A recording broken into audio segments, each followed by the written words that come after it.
Alors, bonsoir tout le monde. Bienvenue à cette réunion du comité permanent du Conseil municipal. Everyone. Welcome to the Standing Committee on Strategies and Public Policies. This meeting is one where we hold discussions on the future direction of the city, gives updates for some files, and allows members of council to ask questions in public in the same way that members of the public are here this evening to ask their own questions.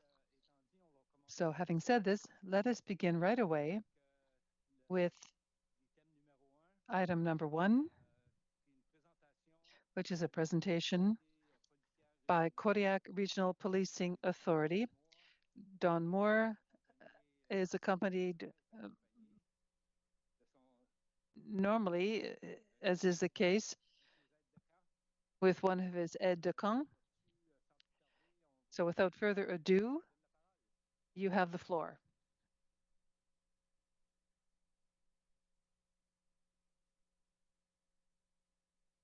It's not read yet. Okay, there we go. Sorry.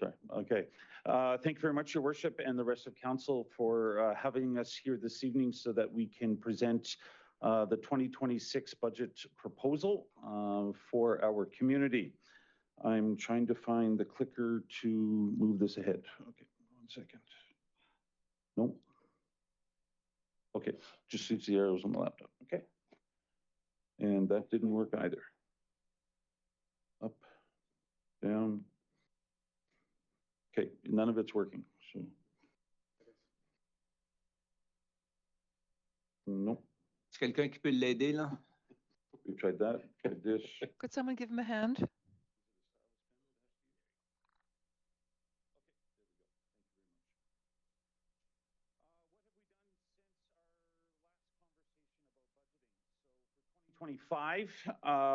We have had a budget that increased our police force by 17 regular members.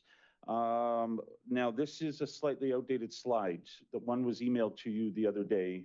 The one that was emailed to you the other day actually has that 14 of our 17 members have been hired.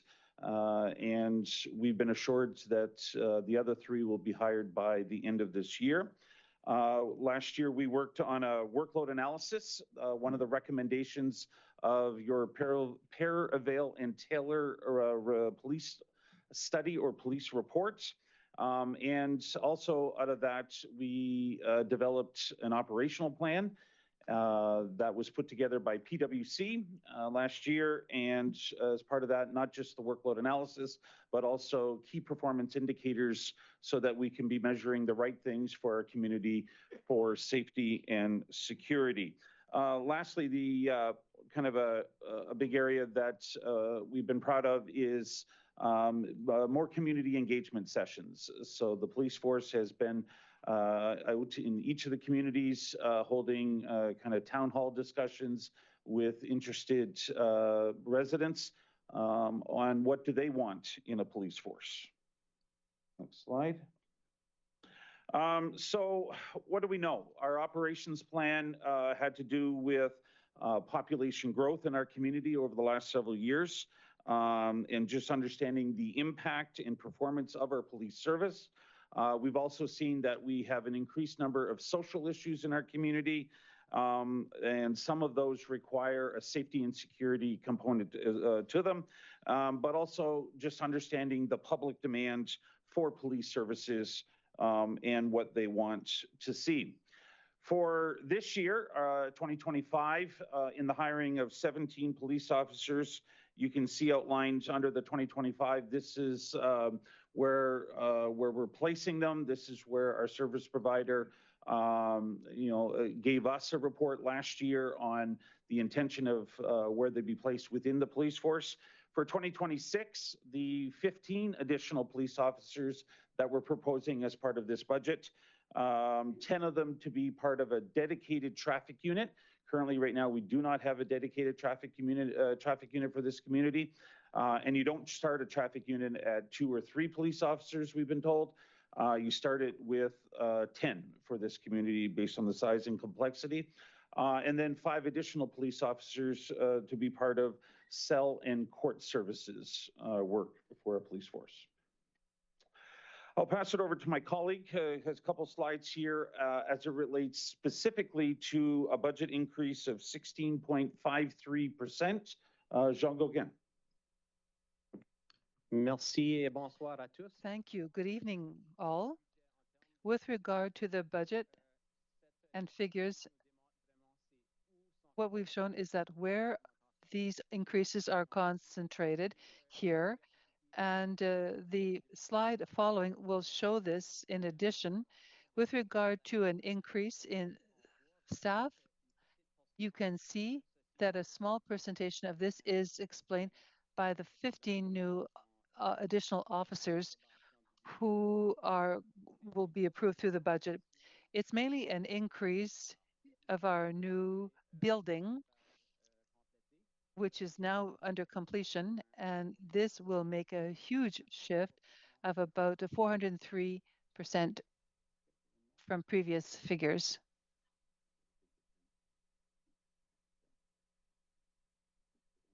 Down. Here we go. Oh, one more. Parfait. Great. As you can see in this slide, I think it's okay. I think I can follow with this.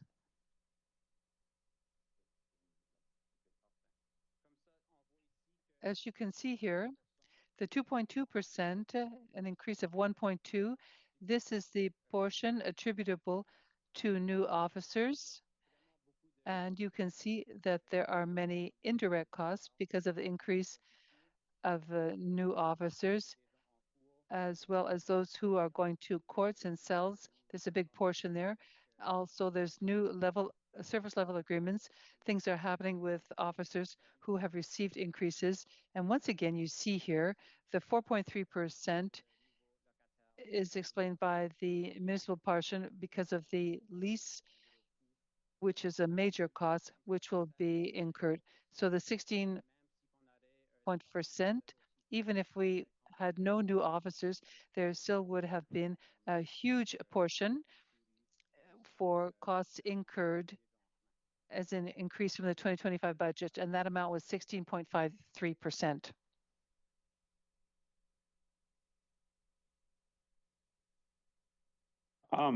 Just to explain it as far as the distribution between the 3 communities, the 45 million or 70% would come from Moncton, 6.8 million, which represents 10.7%, comes from Riverview, and from the city of Dieppe, $12.1 million, which would be 18.8% for your contribution to the budget. So these are slightly out of order, sorry. Key priorities and the impact.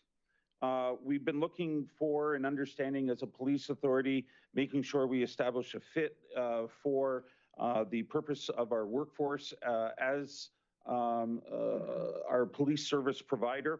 We want to be able to make sure that we're measuring crime. I talked earlier about KPIs and making sure we have the right KPIs and the right data. We want to make sure we have increase of solvability rates.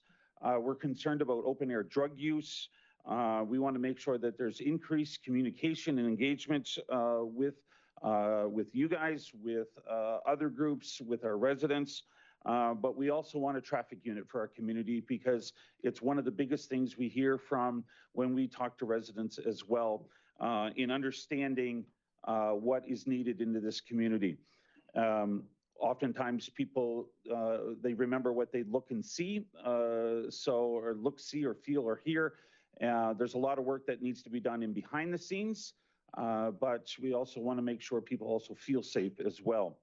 To understand the justification for this budget and the 15 additional police officers for 2026, this was based on a PwC, PricewaterhouseCoopers operational plan that was developed last year, as I said earlier, which at the time said 46 additional police officers for our community was needed last year. And that need still is there.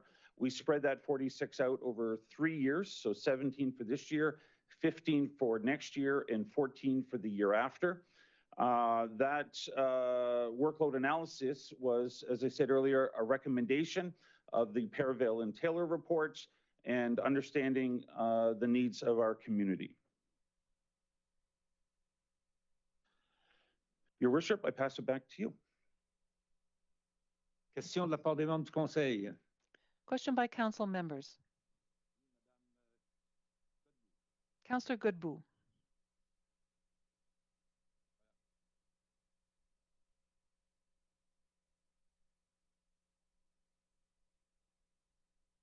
No.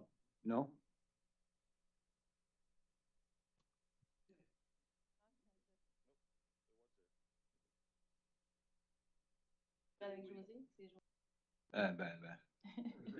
J'ai jamais vu de quoi de pareil. Oui. Ah, parfait, merci. I'll turn on again. Great. Fine. Welcome, Mr. Moore. As a representative of the council on the Regional Policing Authority, I want to ask one of the first questions in order to direct the questions to bring out relevant information for our council. So thank you for being here this evening. I understand that you have a colleague with you, and welcome to all the staff from the Regional Policing Authority. And as someone mentioned, we have some points that we agree on, others that we don't agree on, and I would like to raise the points that we have come to some agreement on, talk about things that we don't agree on, as we have always done in a respectful environment to help the council make decisions about the proposed budget. I had a couple of questions in order to properly understand how we came forward with the proposition that we have in front of us, and I have some questions to distinguish the elements of the budget with regard to the 15 new members and how these figures came about, how we settled on these figures, and what other options were available. Also, with regard to the policing authority, it can choose if some topics are dealt with publicly or behind closed doors. Contrary to the municipality, generally we have to respect the things that we can do in public and behind closed doors. So why is the policing authority, does it decide to hold its budgetary discussions behind closed doors rather than in public?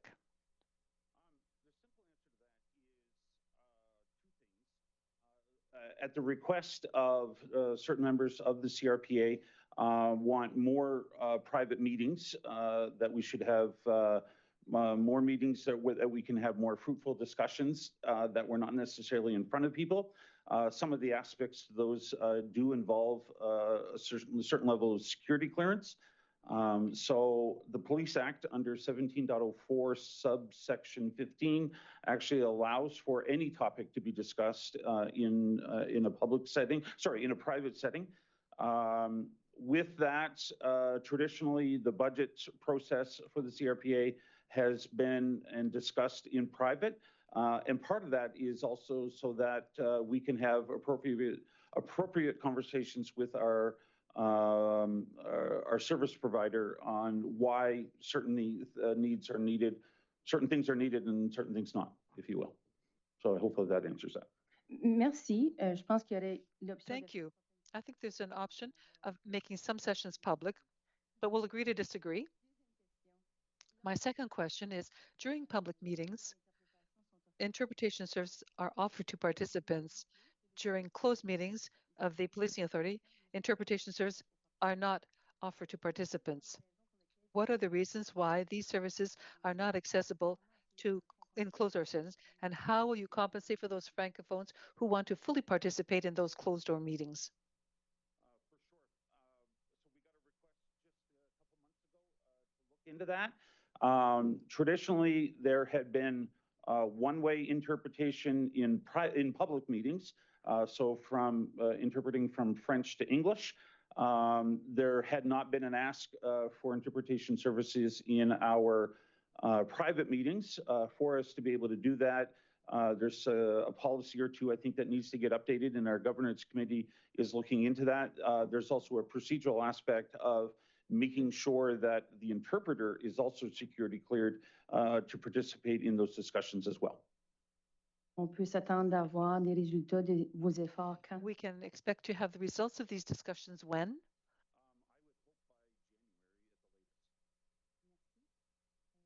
Je serais peut-être pas d'accord sur un élément. Ça Thank fait you. longtemps. It's been a long time that we've been asking for this service, so I don't agree with what you were saying earlier.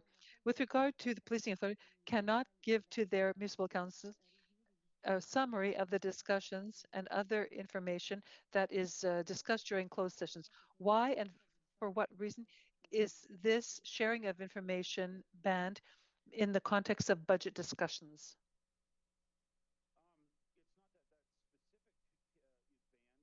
Just the police authority has operated for the last couple of decades under this sort of realm that private meetings are kept private.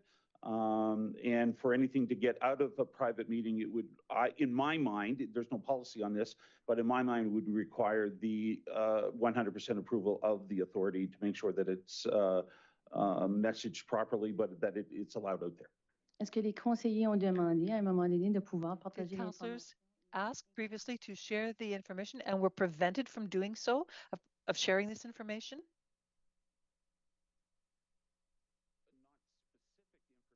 But there's been conversations in the last couple of months on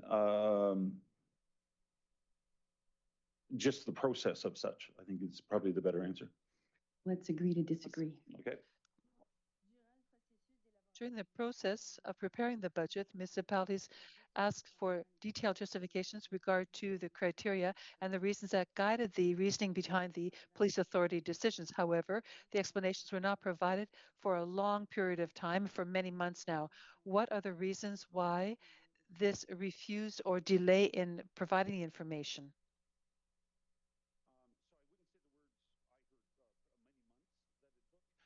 It took probably about 4 or 5 weeks for that to be provided.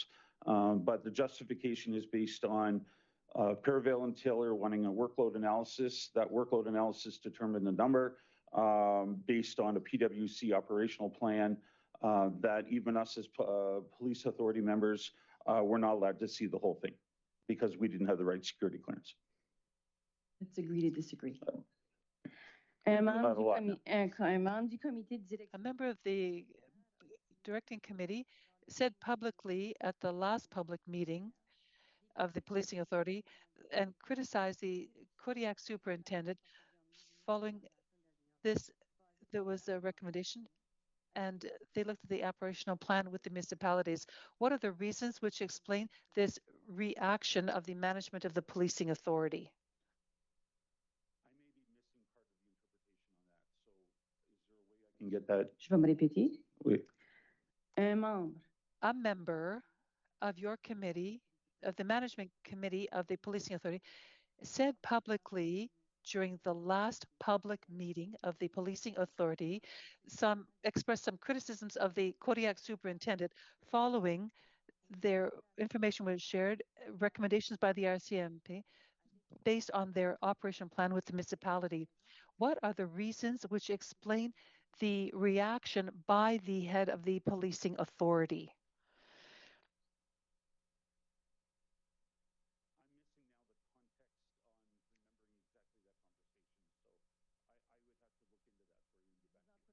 De le surveiller. I encourage you to look at that and perhaps you can provide an answer later. This year, the policing authority moved away from its usual budgetary process. The Finance Committee did not do a deep analysis of the proposed budget, and the Executive Insight Committee is made up of the various city managements, did not attend meetings to look at this. What circumstances motivated these changes in procedure, and what were the impacts or the results observed as a result of this?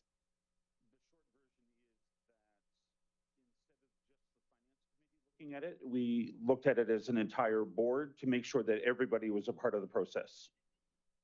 Et lors de cette réunion, est-ce qu'il y a eu une présentation? And during this meeting, was there a detailed presentation of the budget?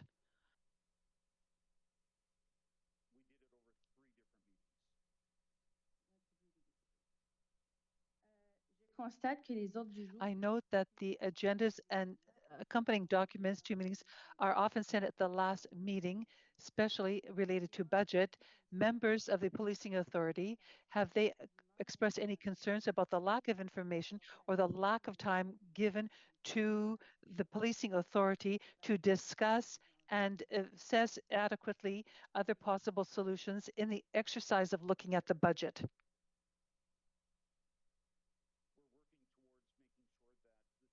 Are going to be available ahead of time to members of the CRPA. And our next public meeting is November 6th. I've asked that our executive director provide this information 1 week in advance. Est-ce que des membres de l'autorité policière Members of the policing authority have expressed concerns about the lack of information or the lack of sufficient time given to members to discuss and debate adequately the issues relating to the budget this evening?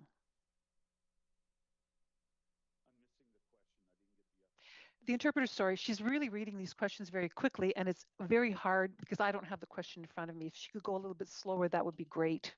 Thank you. Are there members of the CRPA have expressed concerns about the lack of information or the lack of time given to all the members of the policing authority to discuss if they have had adequate look at the stakes and the solutions that related to the budget that is being presented here this evening? During their deliberations, were these feelings expressed?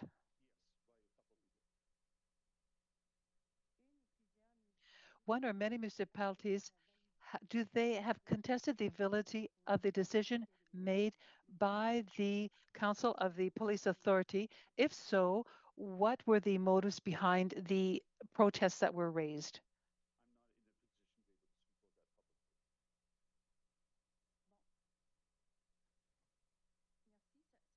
Thank you.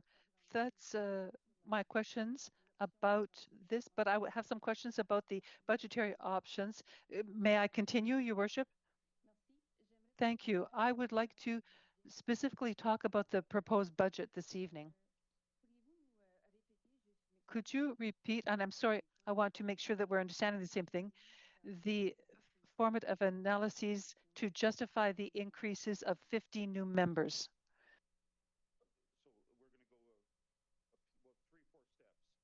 Number one, there was a Paravel study, Paravel and Taylor report that was commissioned by the 3 municipalities. Out of that was one of the recommendations was for the CRPA to ask our police service provider to do a workload analysis. So that workload analysis was done last year as part of an operational plan that said we were short 46 police officers as of last year, based on not just population, but also other complexities of our community. That 46 to be then spread out over a 3-year plan, 17 for this year, 15 for next year, and 14 for the year after.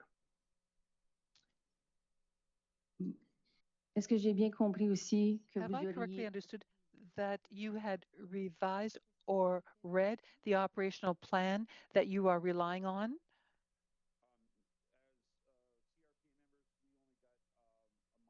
Version of it that even us, we weren't even allowed to share with anybody, without permission of our service provider.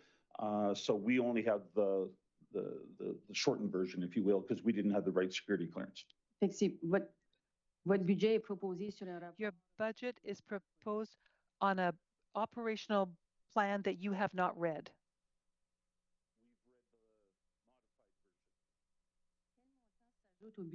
What amount is added to the budget for members for, I think she said 2026? You mean you were seeing on this here, $1.2 million. This is for a fiscal year. As such, you see that they won't be hired from the first day on. If the context is hired for the first, as of the first day, it would be $4 million. you're adding 4 million. How did you change the percentage? 18, you went from 18 point something?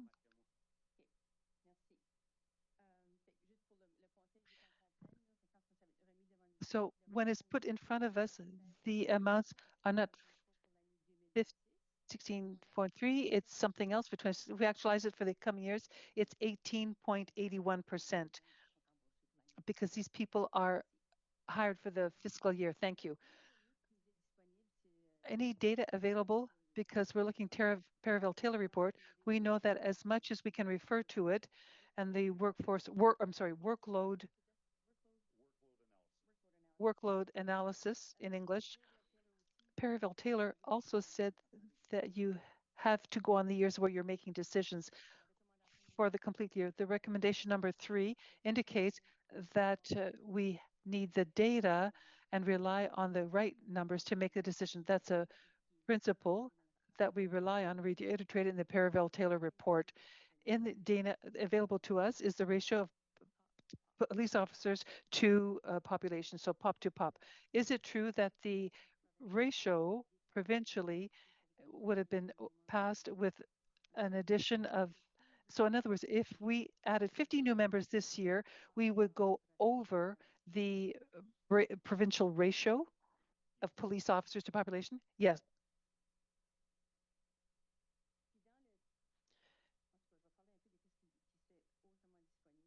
I'll see what is available. If we only wanted to come to 0 with the operational plan and come to the police to population ratio, how many police officers would we need to comply with that provincial ratio?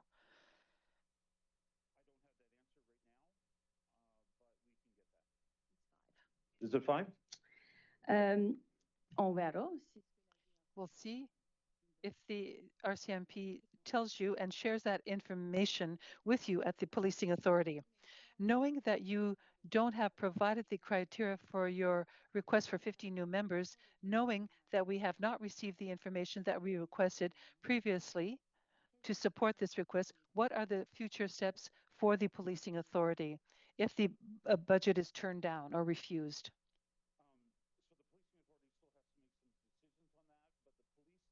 Lays out that if there is a difference with one or more of the municipalities on the proposed budget versus what the municipalities will approve, the police authority then makes a decision whether or not to go to the provincial minister of local government. And then at that time, that individual has the final say. Puis si le ministre décide de faire if the minister decides make a decision based on data, the only data available are pop to cop. We don't know that for sure. What happens then?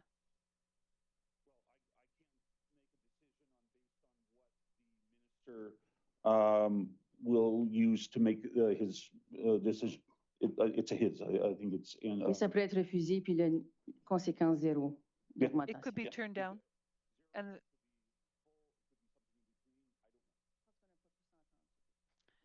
that because we couldn't agree on something. On the basis of the operational plan in 2025, the RCMP recommends increasing only based on the population increase in 2024, the pop to cop ratio.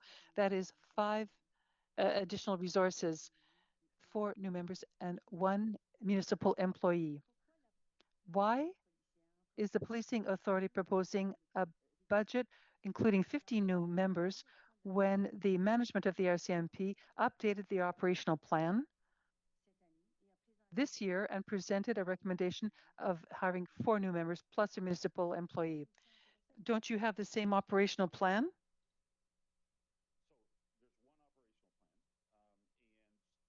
Decision made by the CRPA. I can't go into this. Oh, sorry. It's not that I can't. I don't know what's in everybody's heads around the table of why a decision was made. From what I gathered as the chair, I heard that members that voted in favor of a police budget for next year that involved 15 additional police officers. We're to continue in the operational plan that was 40 from last year, that was 46 new police officers. That would be 15 for next year. Fait que le vieux opérationnel, le vieux plan So the opérationnel. old operational plan was favored over the updated plan.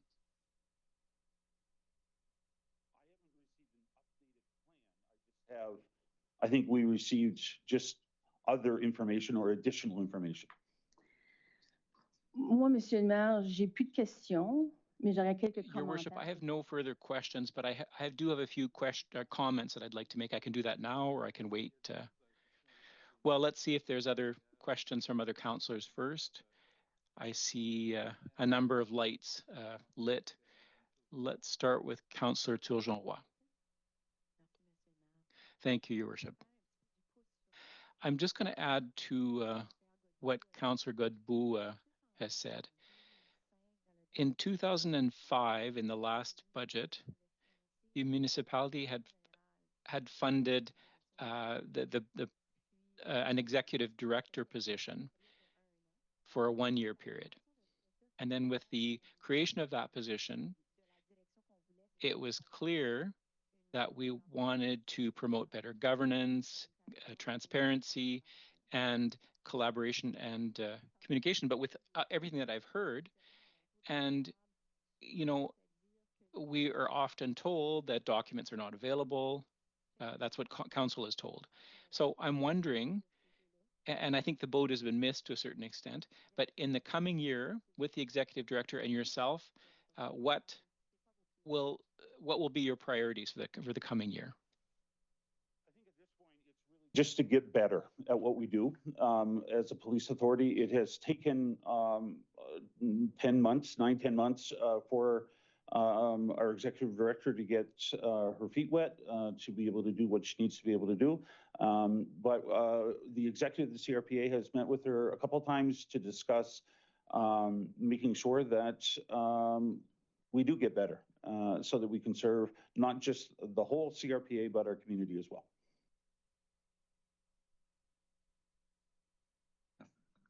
Merci. Thank you. Madame Leboutier. Councillor Leboutier. Thank you, Your Worship. So I have two questions, basically. So what you present, qu'est-ce que vous venez de nous présenter aujourd'hui? So what you presented today is a budget that's based on an increase only. Why don't we have an actual budget from 2025 with the forecasts, you know, for the next 2 years, so that we can see the full impact? As Councillor Godbout mentioned, the one, I think that it's essential that we have that. When you come to present a budget, you know, when we do the municipal budget, we're not just presented with the increases, we see everything in the budget. So for me, that's something that we're going to have to continue work on. We'll have to present a budget plan that reflects long-term the decisions that we take today and the impact on our residents. I'm missing the question in the interpretation. So we can get that information to you. That's publicly on our website. Traditionally, that's not what we've done in part of this process. We just come with the next budget, is my understanding, the last couple of years. Maybe last year, but not the previous year. Okay. But we can get that information to you. It's publicly available on our website. We asked last year and we haven't received it yet, by the way. Sorry about that. Okay. JJ, can you take a note on that? Okay, thank you. Yep. Merci. Un peu comme conseillère Godbout. All right. Again, why are we being presented with a budget that is based on the CRPA, but not a business case? Why is there not a business case that comes with that requested increase and the analysis of the workload for those employees? That was required by the study that you've been talking about for a long time. And sorry, also that's been required by or requested by the municipal council. So would love to be able to provide more KPI data. We just don't have it yet. The police authority wants to continue with the workload as analysis that was developed last year. And we don't believe right now that we have an adequate police force, and we want to make sure we get to an adequate police force. Okay. So, je vais arrêter là. I'm going to Merci stop beaucoup. there. Thank you very much.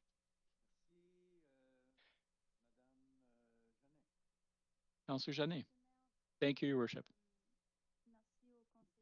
Thank you to the councillors who have asked questions up till now. So the policing authority, its mandate is to ensure a balance between public safety and profitability or viability. How was the current assignment of positions analyzed before recommending an increase? So, community partnerships or the implementation of new technology, was that analyzed? That stuff was analyzed. I'm going to disagree with you on the purpose of the CRPA or like what we're supposed to be accomplishing. The Police Act actually spells it out specifically that we are to provide an adequate police force. It doesn't define the word adequate, but there are several on the CRPA that want the best police force that we can get. Merci. All right, thank you. So based on the Perryvale and Taylor report, there's a focus on the importance of having a strategic plan that's based on data. And I'm quite alarmed to hear that we're going to exceed the ratio, the POP to COP ratio, and that data is not being presented tonight. So that's my comment. Thank you.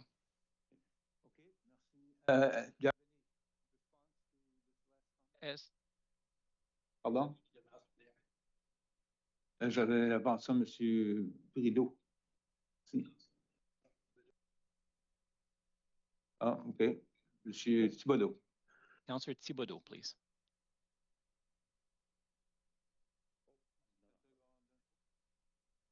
No.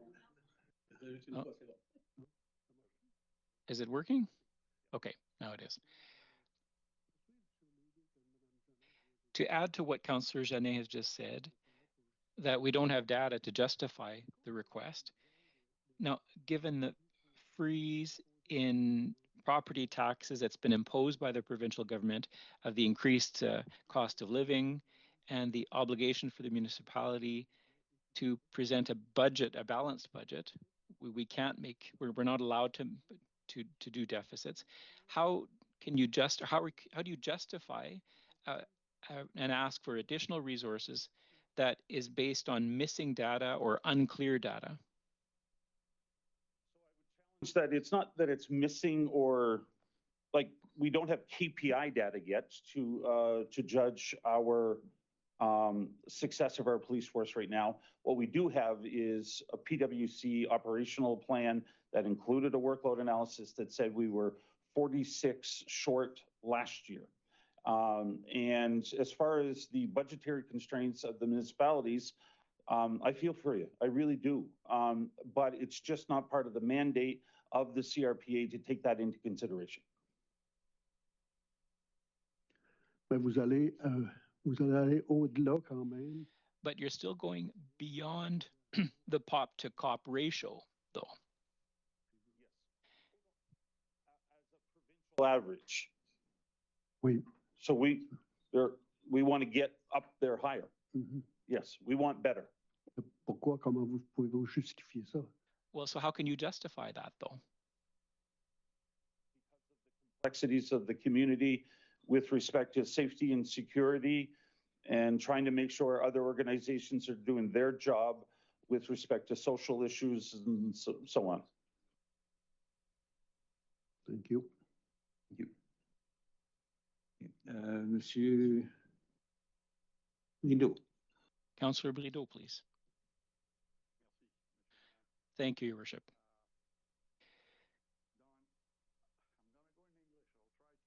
I was listening to all the questions. I don't have a question, but I want to make a comment here.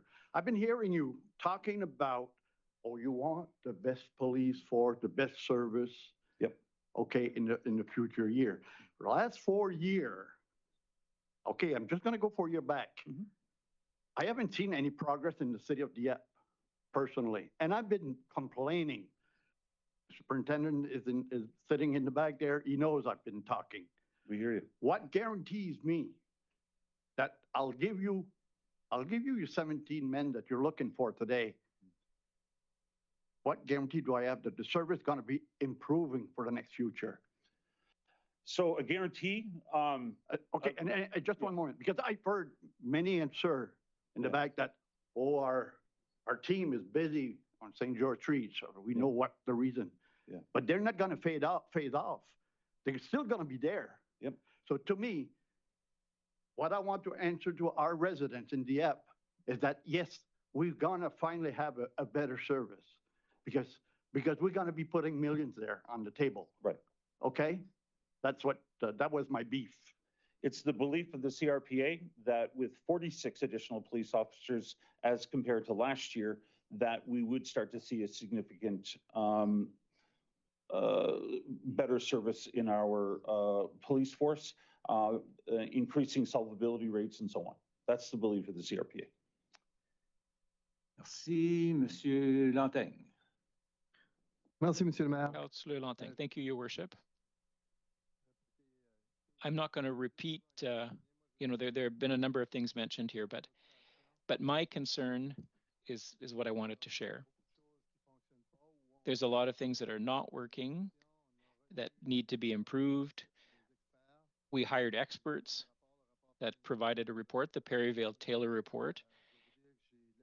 And I find it concerning that when we ask questions, we get answered, well, traditionally, this is how it was done. This is what we've done in the past. That's why we're doing it now this way.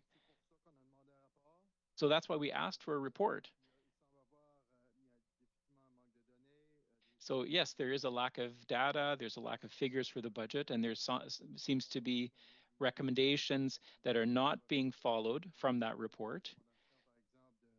For example, the recommendation of recommending 5 officers, but we want to hire 15. So, and we're told that traditionally this is how it was done in the past, but that doesn't tell me that we're going in the right direction. So I just wanted to share that concern. And I agree with the comments that were made by others tonight. Thank you. Councillor Godbout? Now you started the round of questions. Oh, just a second.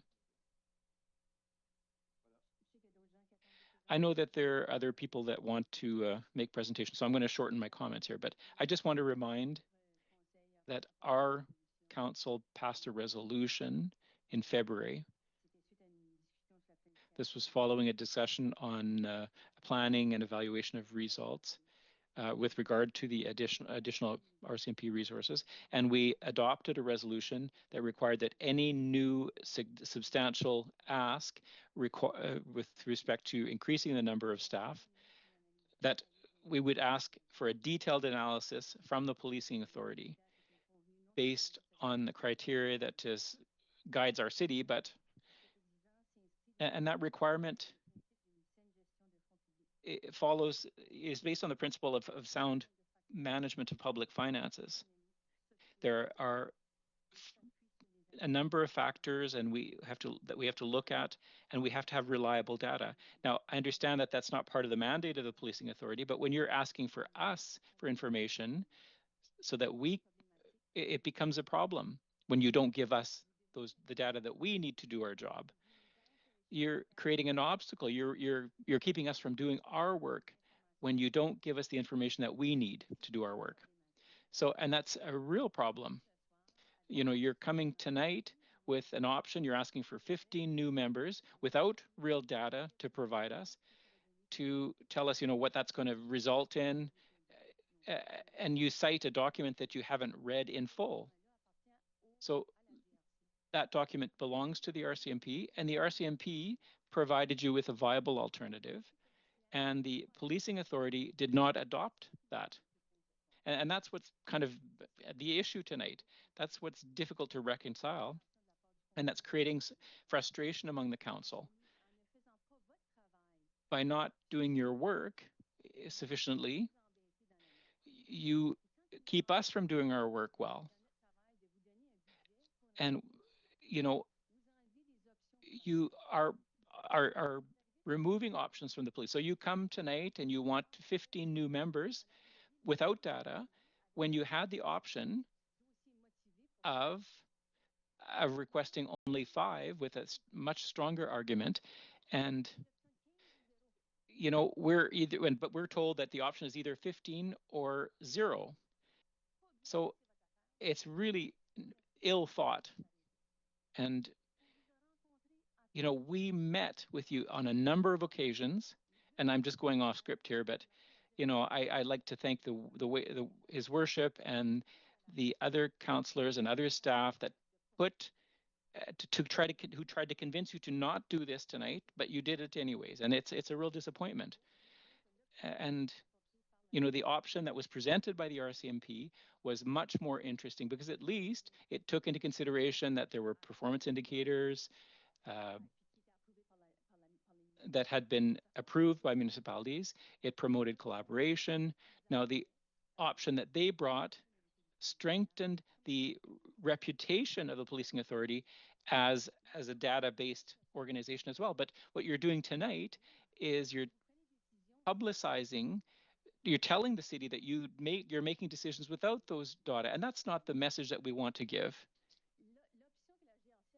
So the option that the RCMP presented responded to the request for more transparency and more results, and it was in line with our motions. It allowed us to, and I don't think we've talked about this yet, but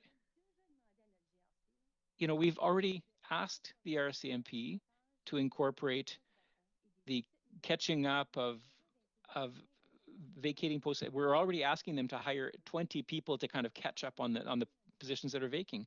We asked them to move their business, and now we're asking them to hire another 15 people, even if we don't have the results of the first 17 that we hired. It doesn't make any sense. It makes no sense at all.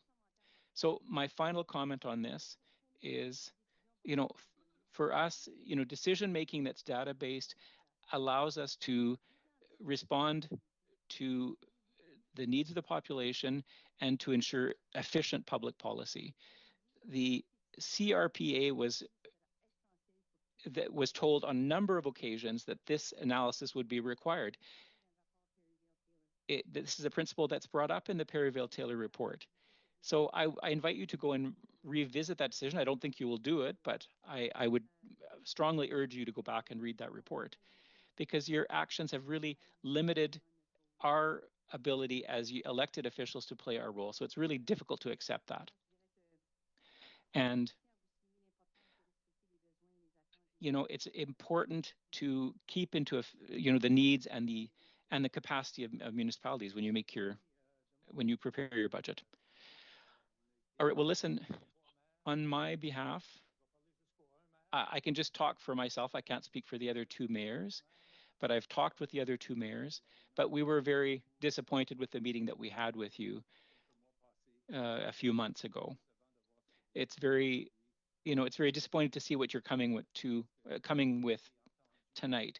You maybe have heard us at that meeting, but I don't think you understood what we were saying.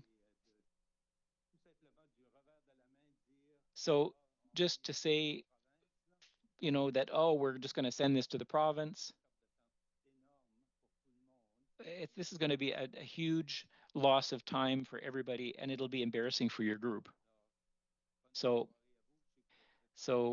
I know that you're in a hurry to leave, but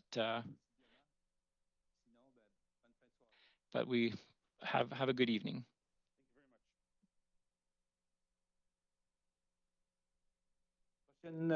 Prochain item. Next item. Transaqua. Ms. Doucette.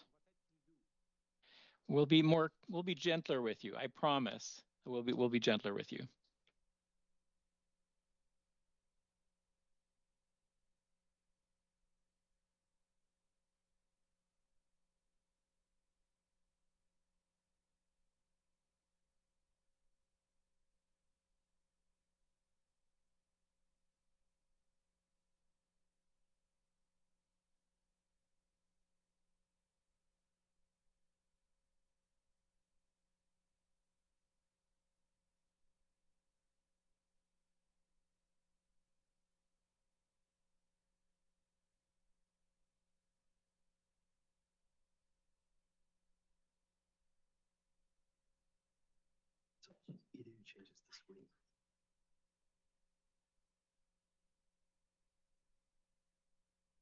Ça va? Bonsoir. Bonsoir, si vous voulez Good evening. If you could identify yourselves and tell us about the organization that you represent. I'm Lisa Lavallée. I'm the treasurer for the Greater Moncton Wastewater Commission, and I'm accompanied by Victor Corvet and Sharon Doucette and Kevin Rice from Transaqua.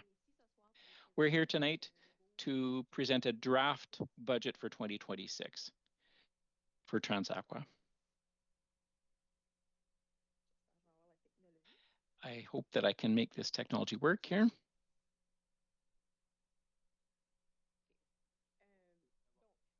So this is just l'ordre du jour.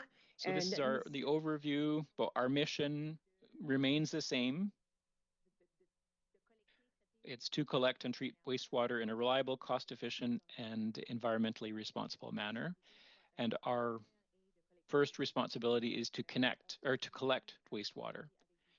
And we continue to work within our budget, and we put a lot of emphasis as well on protecting the environment. Our vision is the same thing. It's, and I'm sorry, I'm just looking at my notes here. So our mission for the future is to be an outstanding, well, in not only what we're doing today, but what we, with the future in mind. This is our vision. These are the members of the commission, and you know these people already. You know Victor as well, and Moncton. Jennifer is the secretary. Eric and Bruce are the Moncton reps. Operational and sustainability and user fees for 2026. We're very proud to be able to say that we want to continue delivering services with the same unit rate since 2016. So we've kept the rate at $210 per unit. But this doesn't keep us from making progress and making investments in infrastructure and being proactive. Our key priorities for 2026 are listed here. So we put pictures to help you kind of better understand what our priorities will be for the year. So replacing main pumps, odor control. You probably heard this on the news. This continues to be a priority for us. Continue engaging the public as well, telling them why we're there, explaining the importance of the work that we do, and the impact that residents can have on infrastructure as well. Wastewater heat recovery as well. So the image, that's what you see in the bottom. We want to continue working on detecting illegal contaminants. When there are illegal contaminants, it can have a major impact on infrastructure. And then the effluent water system, as you see in the picture at the bottom of the slide. Now, with regard to the long-term financial sustainability plan, our aim is to maintain long-term rate stability, align financial planning with strategic goals: enhance fiscal accountability and transparency, promote long-term financial sustainability, and we work to ensure reliable service delivered for ratepayers. I'm going to pass the mic on to Sharon now, who will go a little bit more into detail into the budget itself. Good evening. And welcome. There we go. This is our comparative budget, and overall our budget for 25-20, the projections in 2026. It continues to reflect disciplined financial management and overall focus on cost efficiency. Our 2025 budget approved for this year was a surplus of $79,000. Right now, we're happy to say we're coming under budget in projections of $436,000. And next year in 2026, looking ahead, it's currently set to have another under budget surplus of $386,000. This continues a trend of showing that we're maintaining our expenses and keeping track under budget on our approved limits. This is our comparative budget high level for the next 4 years. So 26 to 28, we are showing surpluses for each of those years. A small deficit in 2029 is 1 year cost or one-time costs that are happening that year that we won't see moving forward. This is in draft form, so we'll have our final budget in November.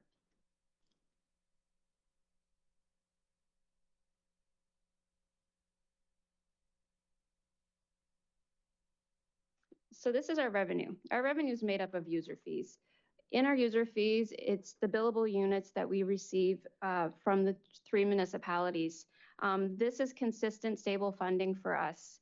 And during this fund, this helps support our day-to-day operations, our infrastructure, maintenance, and the environmental compliance that we need to rely on. Each year, we have the contributions from Moncton, Dieppe, and Riverview to help with our billable units, so that helps form the foundation of our revenue budget. Sorry. We do get small amount of revenue from compost and septic hauling. And our biggest thing that outside of the stable funds that we have from the billable units and our compost and septic sales is our GIC interest. With that interest, it provides us important stable source of additional funds that help offset some of the rising costs that we see. It prevents us from external borrowing, and it helps give us that balance so we're not increasing costs when we can look at our investment strategy as we're moving forward to try to balance the two. This is our distribution of our budgeted expenses for 2026. So we're looking at $15.63 million in operational expenses. Some notable changes from our 2025 budget was the rate increase from NB Power of 4.75%. Our insurance premiums have increased by 10%.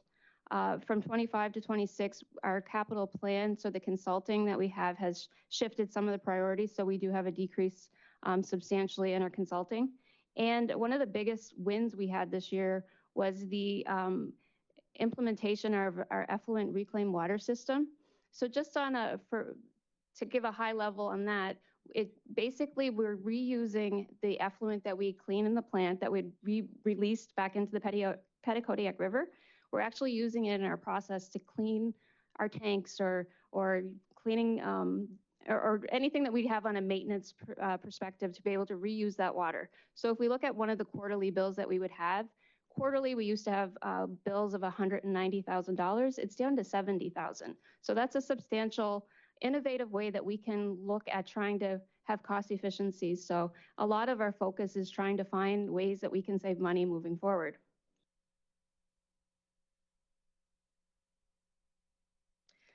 So this slide here is basically showing, since we've had the rate stable since 2016, we are projecting to keep the rate stable till 2029. If all is said and done, we feel that we can still, within that time frame, still be able to keep the rate stable, but make sure that we can fund our operational costs. And we will continue to explore cost and energy saving programs to help offset the rising costs as best we can. So that's basically where we are with our operating budget. I'm going to move on to the capital plan. This is our 2026 highlight for capital spend. We're currently looking at $8.6 million in 2026. So we have asset replacement, we have our treatment plants, our compost facility, and the collection system. That's kind of the high level breakdown of how we class the 2026 capital. But the images are showing the main focuses of that plan. So we have wastewater heat recovery. We are doing renovations at our compost facility on DeLong Drive. We have the effluent reclaim water system, and we're implementing smart sewers. So wastewater heat recovery, this is another new innovative approach that we're taking. Wastewater has heat, it has a thermal heat in it. So what we're doing is we're taking that heat and being able to reutilize it to be able to heat different parts of our process, the buildings, and be able to take something that we can use that wasn't being used and be able to insert it into our process to be able to have cost savings. Additionally, our renovations at DeLong Drive, our mechanical room there is very small, so we're basically expanding that to be able to enclose all of our equipment that we have there. Our effluent reclaim water system, we're installing it's one of the last phases of this project that we have implemented this year is putting booster pumps in the inlet, so that'll be able to bring up more water into the fine screen, so that'll help additionally decrease more of the potable water that we're using. So this slide is basically our capital plan for the next 5 years. So what's in blue is equates to the pictures that I have added on the slide. So we're replacing our main pumps. Those are almost 40 years old. So a lot of maintenance, and they live well past their useful life, and a testament to the team that we have to be able to make them last that long. But I think it's time that we focus on a critical piece of infrastructure that we want to make sure has the attention it needs. We're also moving into adding different phases throughout as we go forward. So it's definitely for us making sure that the priority assets and anything that as we move forward, that when we're doing our capital planning, that we're looking at these really big, when you look at the scale of some of the assets that we have, the magnitude is quite big. So this is our capital investment forecast, our 15-year outlook. When I presented this last year, compared to what you see this year, there's a big spike in 2032. So that spike is new this year. We've added $20 million for a CSO storage facility. So basically, it's a combined sewer overflow discharge or storage solution. So basically, what this is supposed to do is it's intended to mitigate impacts on receiving water course quality, and it's to support compliance and applicable discharge regulations. So this is basically for big rain events that it kind of houses that. I don't know the technical everything about it, but and then in 2029 and 2030, we've also additionally added $3 million to each of those years for the smart sewers. I think actually I forgot to mention the smart sewers in 2026. So those are sensors that are going to help with, it's kind of like an internet-based monitoring system that'll be able to detect flow within the sewer system, and it's also can give indications if there's contaminants or high levels of CBOD or hydrocarbons, and it'll help with that. So this second phase in 29 and 2030, it's the active control piece that'll go on to that. It'll connect in with the 80 sensors that we have over the 4 years. It'll be able to give that real-time information back to the plant. So we'll be able to work with our partners on that.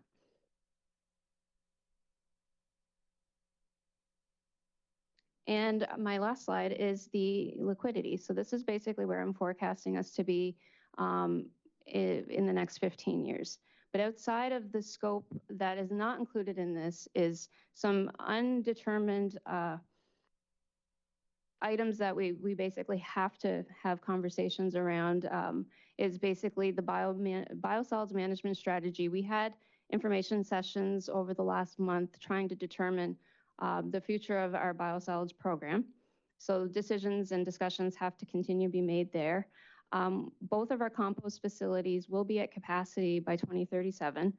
So that we have to really figure it. Those two kind of go hand in hand. We need to understand what direction the biosolids management strategy is going to take us, and then that'll also in hand provide us with guidance on what 2037 looks like if we're at capacity. Additionally, we also have to always look at the plant capacity. So with growth and I&I and everything that ends up flowing into the plant, we got to make sure that we have the capacity for that. So that, again, is aside from my 15-year forecast. And the last one would be the non-binding motion that Moncton has required a financial analysis on. So with that, that could impact highly the rate based on the three alternatives that have been provided. So when those decisions are made, could significantly impact what our cash forecast looks like. And that would have a rate impact tied to each one of those alternatives. So I'd like to thank you from our commission and staff, and questions. Questions de la part des membres du conseil. Questions by council members. Councillor Godbout. Thank you, Your Worship. During this presentation, you seem to have risk management measures in place. Can you tell us how your organization is effectively dealing with risk management and how you add this to your budgetary process? We have our strategic plan and our high-risk assets. So we're always prioritizing having conversations at a staffing level, like operations, myself and our senior leadership team, but also the commission prioritizes any of the mitigations and risks that we have, and we have those conversations together. So we do have internal processes that we have high-level conversations, but then we also get into planning what focus and direction that we need to go in. And there's always, it's a ever-changing environment when you're looking at new factors that come in, whether it be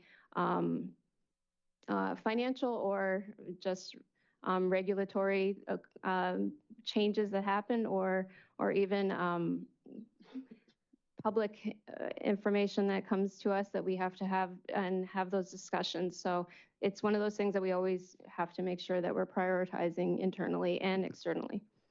Well, it comes across in your presentation. So thank you very much for that. Je prends juste l'occasion aussi, monsieur.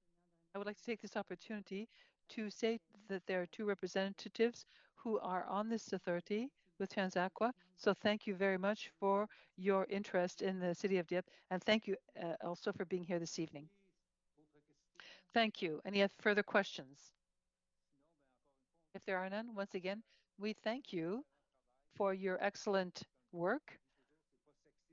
It's not a sexy issue, but without it, we would literally be in the mud. Thank you.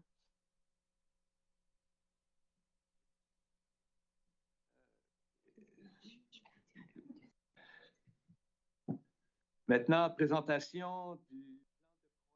Now the growth plan for public transit.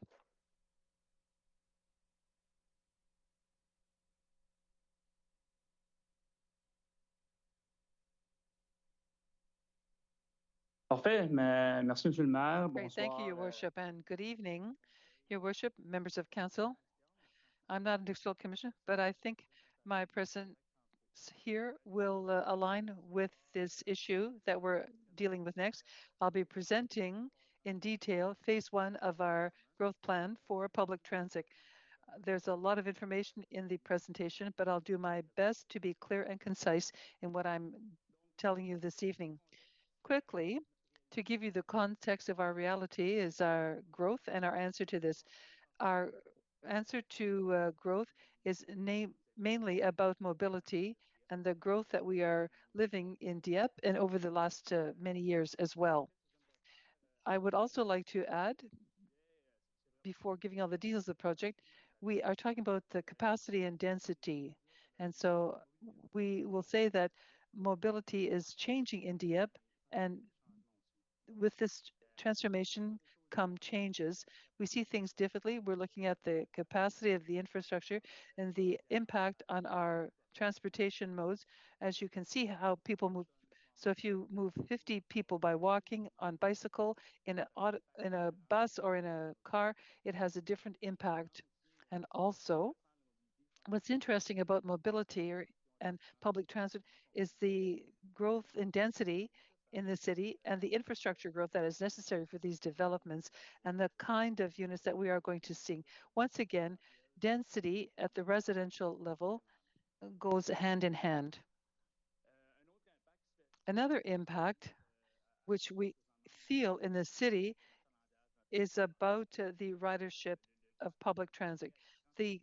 What you're seeing on the screen right now is showing sustained and high ridership since 2022. Quickly, an increase of 2022 of 58% to 23, 23, 24 of 68%, and 2024 to 2025 from January to September is 22%, the only data available. So we're projecting between now and the end of the year that we will have 2 million riders between now and the end of 2025. So it's a huge increase. So if we go to phase one of our new network, here's the timeline in order to get our growth from 2023 to 2028. So in 2023, we have adjusted the schedules. There were minor changes in pair with phase one. Last year, we did public consultations to see what the population wanted, what kind of changes because of increase in public transit. We're now in phase one and planning and implementation. The next one will be phase one and implementation as well as assessment. And this will be done this winter. We'll be dealing with those details later. So this will happen in February 2026, which is what we're predicting.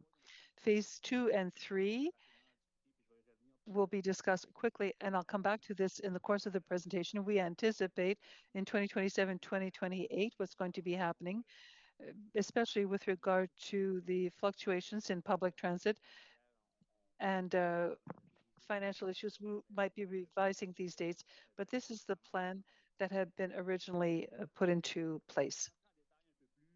To get into more details with regard to phase one, we are improving our public transit. Last fall, as I told you, we had public consultation. We got a lot of informative comments from citizens to better understand what they wanted to see in the new improved service. Then, at the beginning of winter, our team looked at this, analyzed the various comments, the information that were received, in order to be able to then take the information and decide how to apply it in the design of the new service in phase one. So in the spring, our team worked for many months on planning of the new service in order to be able to present it to the public once again at the Growth Forum in June to validate what we had planned and designed after hearing their comments during public consultations last year. Then what we are going to happen is that the growth with new buses, these new buses arrived at the end of the summer with the Kodiak Transpo. It's important for our project, and I'm also happy to see that we've got these new buses and this is going forward. So in the fall 2025 on the timeline, we looked at the implementation of the bus fleet as such, but with regard to infrastructure and operations, I'll come back in detail later. Two other items are part of phase one to review transportation on demand. It's a complement to public transit. It has impacts as a result of our phase one to analyze how this will happen and how we review it so that it can complement our public transit service. And then in phase one, will end at the end of February 2026.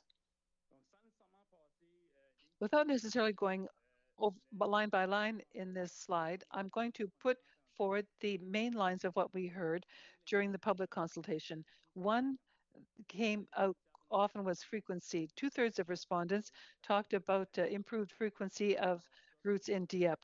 And in our planning, we looked at what we could do to increase frequency of the trips, how we could integrate trips in both directions, and also how to improve connections or transfers between projects. So this is what we tried to do in phase 1 as we planned the new network, all in the context of balancing with the number of buses that we had and what we hope to do with that. As I reminded you earlier, the draft was presented to the public in June in order to validate what we had prepared. Essentially, there was a good alignment with what had been mentioned in the fall, what we prepared, and what people wanted. And some minor adjustments were made. I think that we were in the right on the right road. On the new network and new trips, with optimization and planning, this winter, our team was able to change some things to understand how we could implement what we had heard, operationally speaking. And so I looked at figures because I'm a data and statistics guy. We were able to have 61 segments, and January we had different routes, and so we're going to be presenting the option which we think is the best, and we hope it's the best after all of this.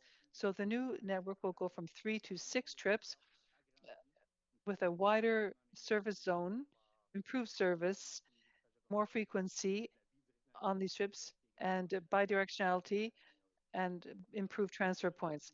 So very quickly, to tell you about the trips that are new ones, either or improved ones, 93 in this sampling zone, saying the same with some adjustments with regard to the industrial park. What we tried to do is to understand what was the importance of each of these trips in order to bring people to their destination from home to work or study or vice versa.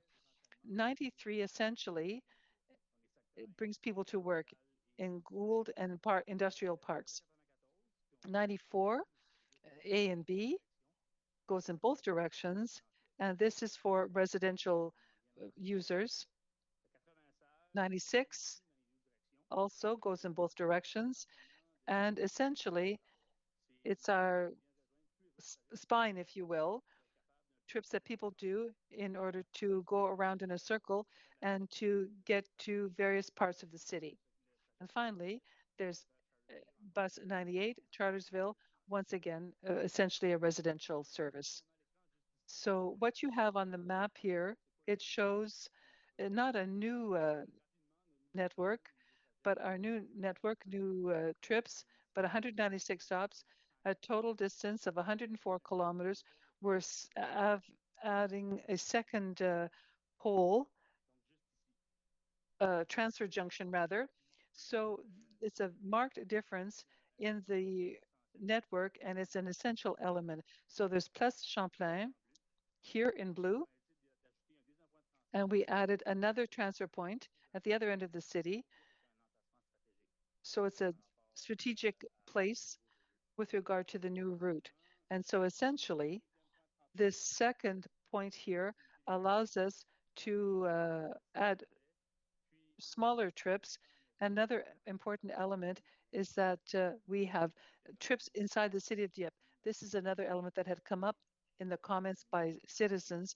They wanted to improve it within the city without impacting what we have to transfer to Moncton as regards Place Champlain. So this shows you a comparison between the existing network today on the left and the new network on the right. We can see visually how there is a big difference, and the following slides will show you even better.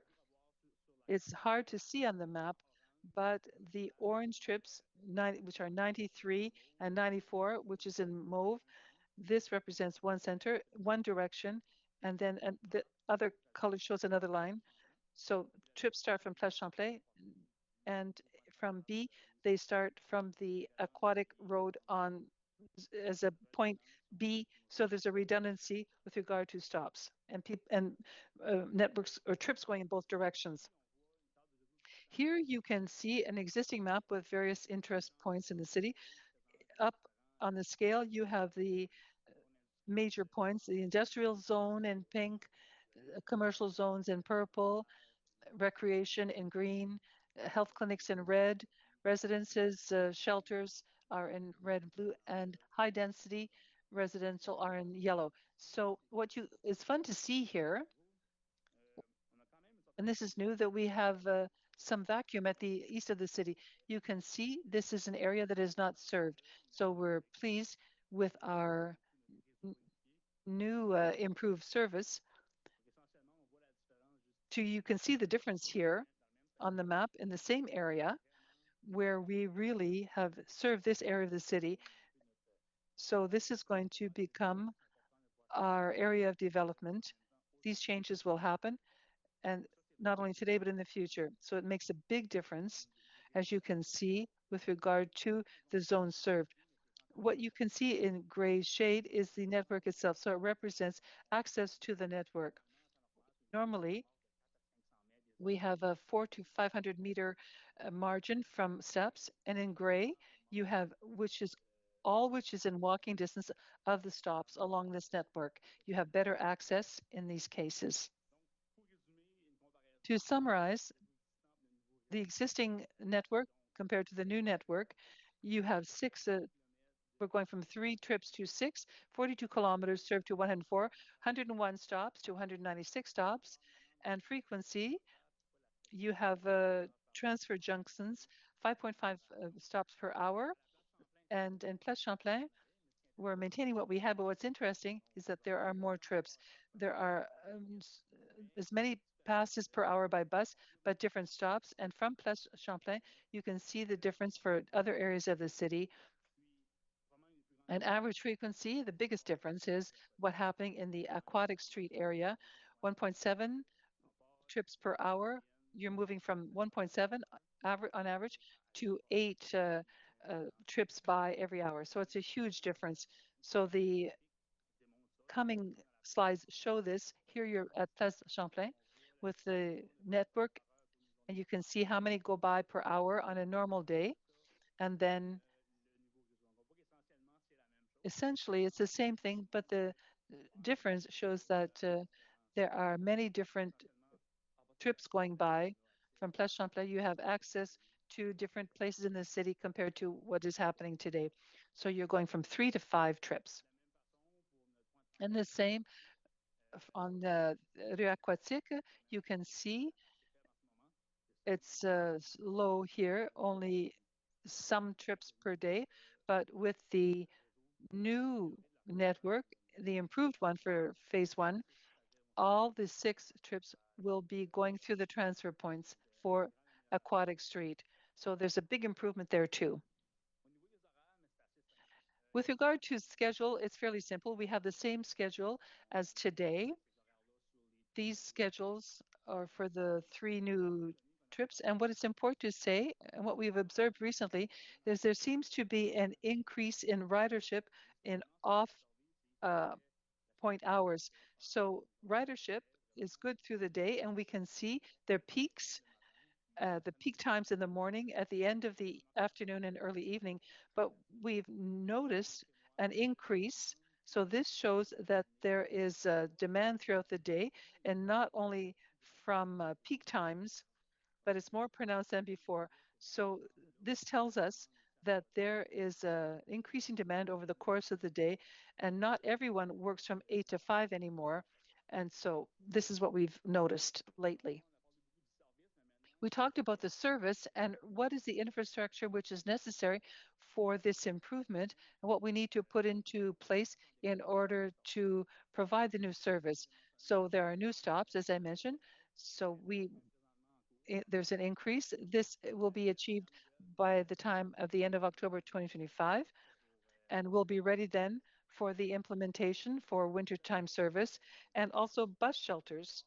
You will see, it hasn't been mentioned yet, but I presented a program over 10 years for bus shelters to improve our buses over the area.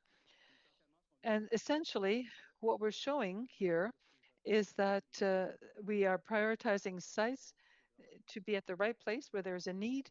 And the objective, if the plan is accepted as proposed, is that there will be 4 or 5 new buses per year starting in 2026, and 25% of the inventory of stops will be added. So there's really not a standard, but just good practices.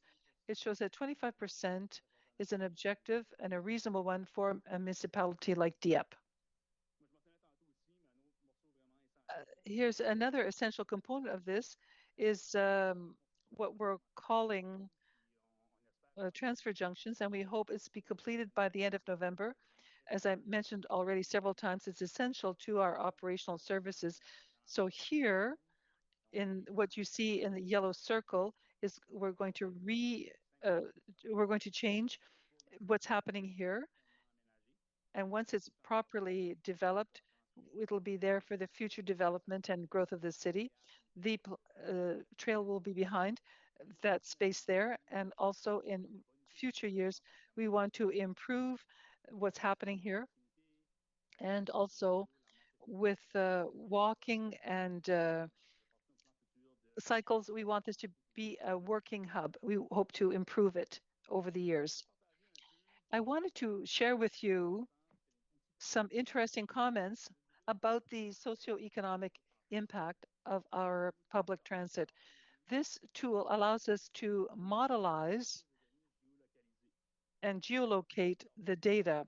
This service shows that essentially it orients communication and decision making. So I'll go through this quite quickly. You can see what happens. The first thing that you have here is phase 1 of the network with population density. Where the color is darker, it's more dense, and it shows the mobility of public transit. So the darker areas are properly served, well served by public transit in phase 1. Also, you have the youth population and young families.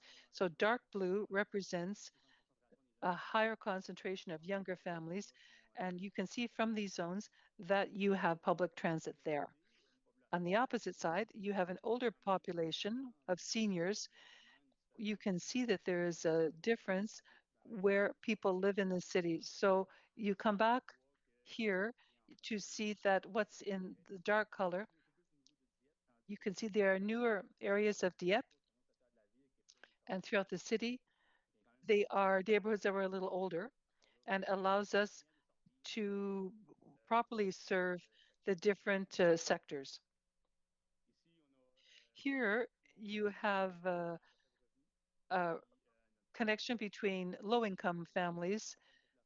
You talk about a more vulnerable population and how important it is for these people to have public transit if they don't have the financial means to purchase a car.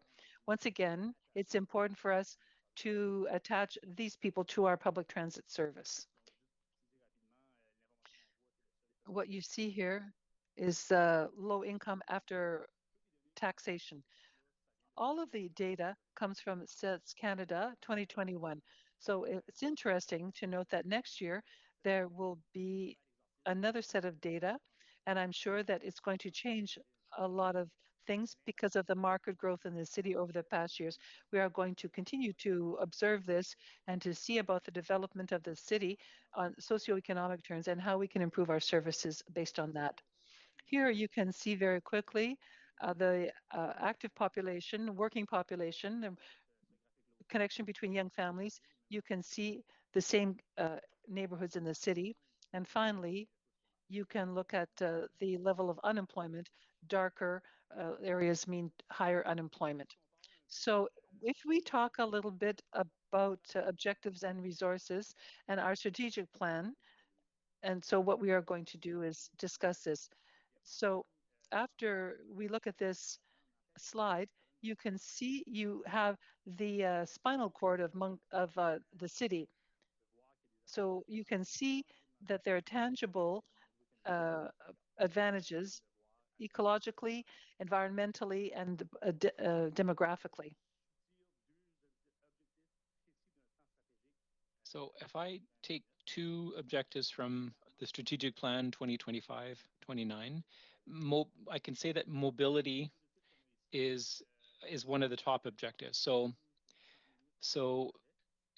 in the first box you see by 2027, 30-minute frequency on all routes, and then in the second box, 15-minute frequency during peak hours on 50%. So those are specific objectives taken from the strategic plan. And so we're working to attain those objectives. Could I get a bit of water, please?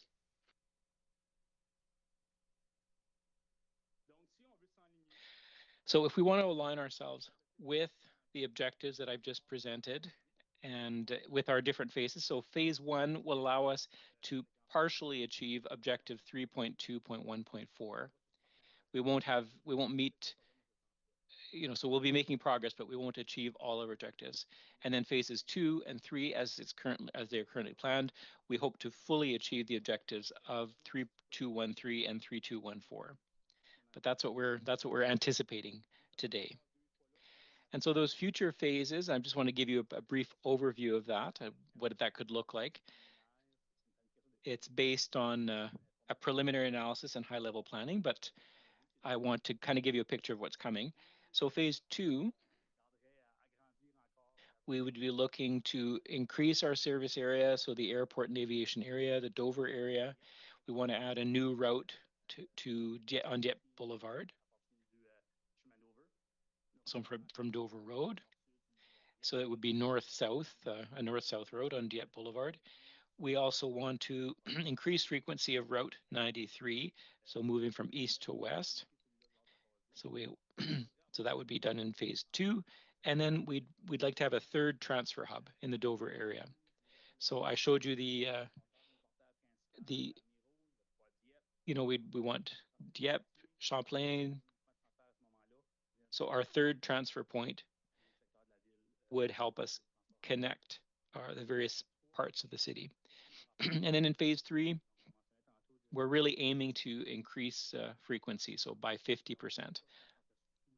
So, and we would focus on adding routes to increase frequency, and we would look at route optimization and route chaining or interlining, as it's called, as well. So connections with the George Dumont Hospital and the University of Moncton. So they belong in the city of Moncton, but there's a connection to Dieppe there too. Another thing I wanted to add as well is that, if council says, there's something in phase 3 that we'd like to see done in phase 2, it's interchangeable. So we can adapt. Now, we've planned, the reason why, we're building a foundation right now, but if we want to continue to evolve and to grow our network,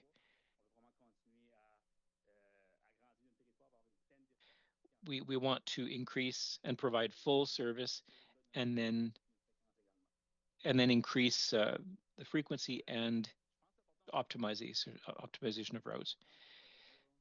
So I wanted to talk a little bit about the quantification of resources as well in terms of operations. So if I do just a rapid breakdown, is phase 1, we'll have an active fleet of 6 buses or 6 routes with a total fleet of 8 buses. And then we'll have buses as well if there are repairs that need to be done. I already mentioned this 196 stops with roughly 32,000 hours of service. In phase 2, we would like to increase our active fleet of buses. Total fleet would climb to 12.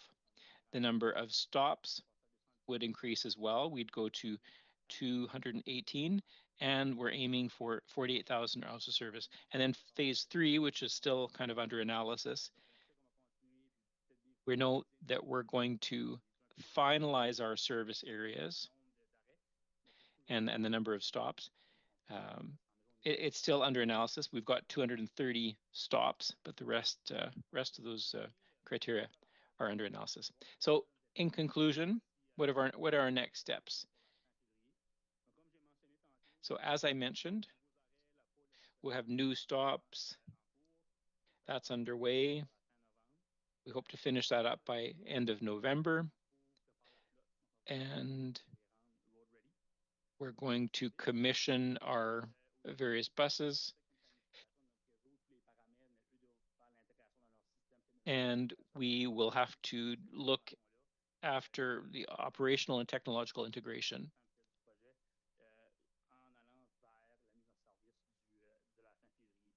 And so we're aiming end of February for the marketing campaign. And then there's the on-demand transit that will be starting this fall. We're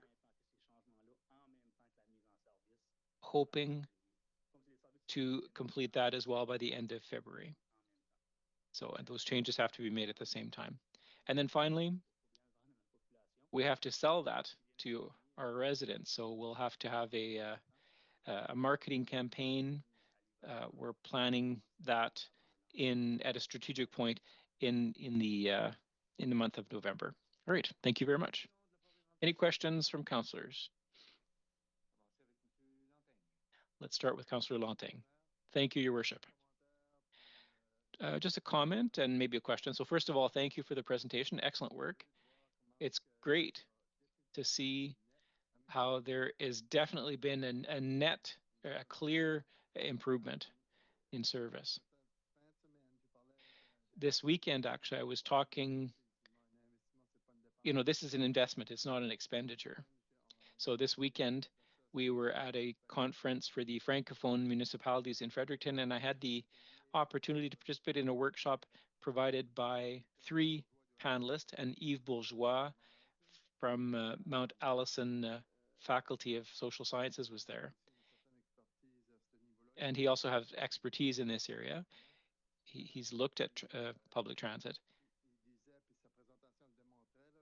And he was saying, and I'm not going to go into detail here, but I can send you a copy of the presentation, but he was saying this.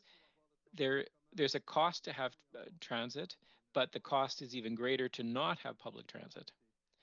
So, and then, he was giving all the reasons why. So it was a really interesting presentation. One thing I'm surprised a little bit about, I don't want to start, a debate on electric buses. We have a new bus and others are coming, but we still don't have an electric bus on our road. And I imagine there's a delay in terms of ordering. Could you talk a little bit about that? Well, thank you for the question. There's a few things that are at issue when we talk about electrification. The first is, we tend to only think of the vehicles, but there's a whole network. There's chargers that are needed. There's opportunity chargers.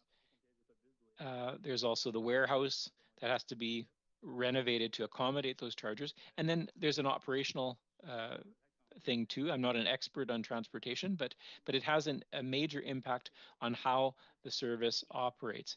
Now, in recent years, we've heard that an electric bus, you need 2 electric buses to replace one gas bus. So that's another thing that we have to take into it. And then there's maintenance, but when we talk about repairs, you need EV mechanics. So we can't just think of the vehicle. So that's explaining why we're maybe less ready to go fully electric, but we'll be looking at a pilot project rather, and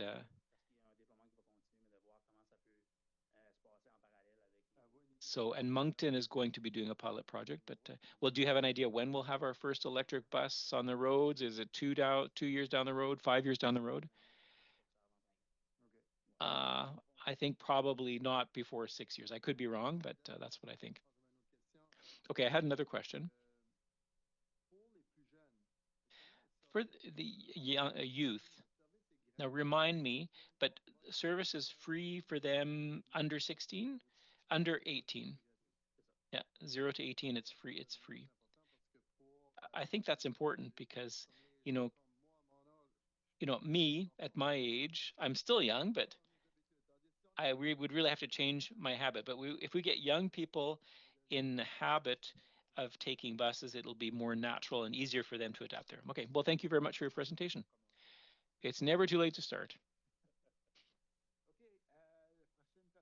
All right, next presentation, Councillor Jeannet, or sorry, next question, Councillor Jeannet.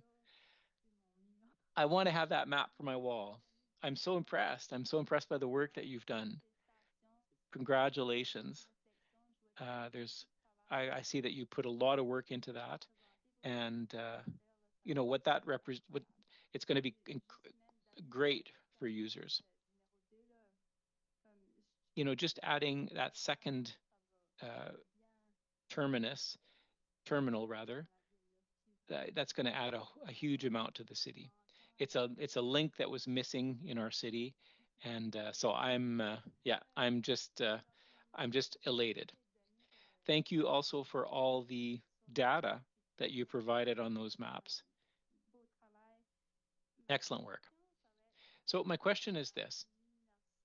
It has to do, now you talked about phase 3 and connecting with the university or the Georges Dumont Hospital. Would there, if we were to advance that or to do it earlier, is there a way to get data, you know, from people that are working at the University of Moncton, maybe, you know, to know what area they are in? So maybe we could create a route. You know, that demand exists, and we're trying to find a way to, you know, to allow people to get to work more directly. I don't know if there'd be a way to do that, but well, thank you for the question. So there was a meeting in February to better understand where those people are in Dieppe, because we have to understand, you know, where is point A and where is point B going to be. And maybe with our tool, we're able to kind of explore different scenarios. So, you know, that's part of what the presentation was tonight. So, you know, I'm not going to say the sky's the limit, but we can kind of juggle with different scenarios. So once we know where those pockets of people are in Dieppe, we can start drafting routes, and you know, we can look at the length of the distance, the time such a route would take. All of those parameters would help us develop a route there. So yes, absolutely, we want to start working on this, and it's actually already on our radar. So we're looking at it. All right, thank you. Councillor Thibodeau. Thank you, Your Worship. I too want to thank you for doing this great work. It's excellent. I just have a question. When will service be extended past Lorette Street to the east, you know, to Collège? And well, we did look at it for phase 1, and at one point we kind of encountered limits. There's an ideal duration of route, and after that duration, it becomes unattractive and people don't want to take the bus anymore. So, but you know, when I talked about Route 93, you know, we are looking at covering that area that you just mentioned.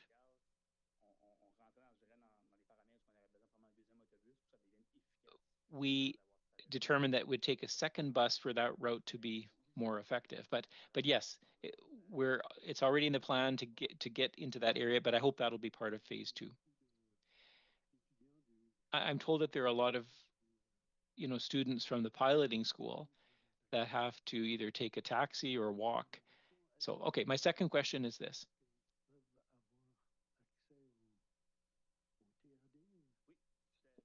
do these people have access? The people who have to take a taxi, do they have access to the on-demand transit?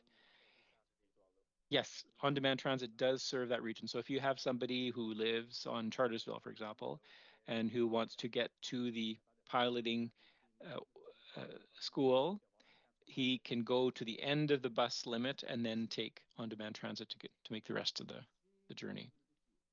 Councillor Lebouty. Thank you, Your Worship. I would like to congratulate for an excellent job as well. It's very impressive to see. I have a couple questions, but it's more information questions. But that orange route, if I understood, if you do the entire loop, it would take 30 minutes. No, that's a very question. When I was saying that there were different, I was talking about frequency, and so let's take an example, bus on Champlain, when buses go in both directions. So in that location, at that stop, and I think we're at about 25-minute range. So it's an organic frequency.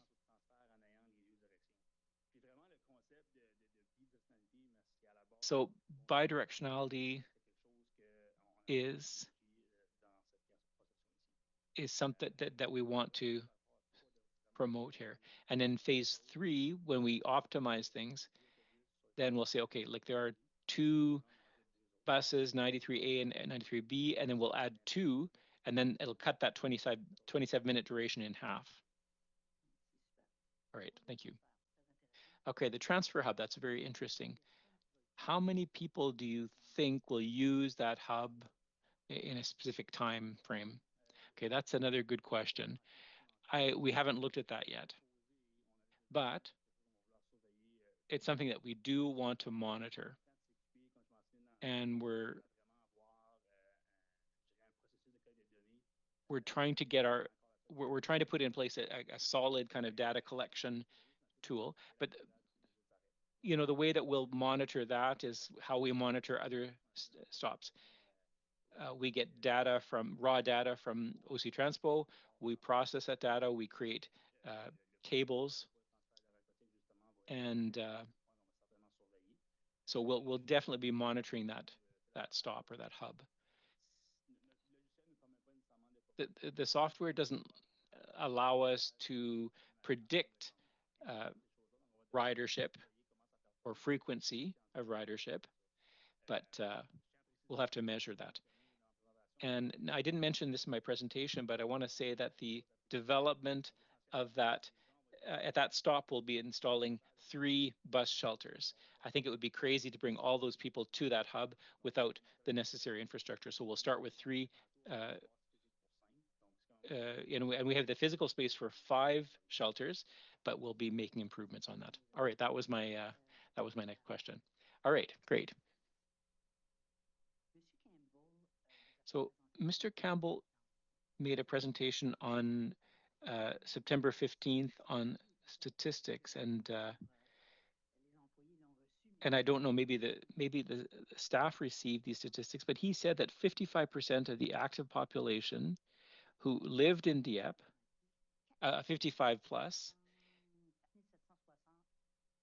4,760 people from Dieppe leave Dieppe to go work in Moncton, and then some 2,300 people who live in Dieppe actually work in Dieppe. So where I'm going with that is this. Now, knowing that, I don't know what the active labor market is in Moncton, but what work is being done currently in this phase to,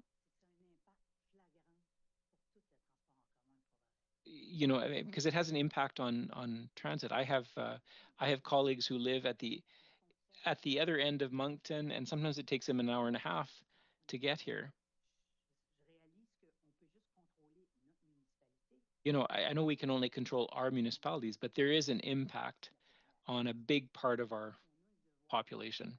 So we should be working with Kodiak Transpo to see what can be done. Yes, well, thank you for the question, Councillor Leboutier. In our conversations with the OC Transpo, that's what we've tried. You know, we wanted to add the number of buses or routes leaving from Champlain Street. We boosted them from 3 to 5. So we'll have to talk with them again. I don't really have answer to your question, but that's something that we want to know as well.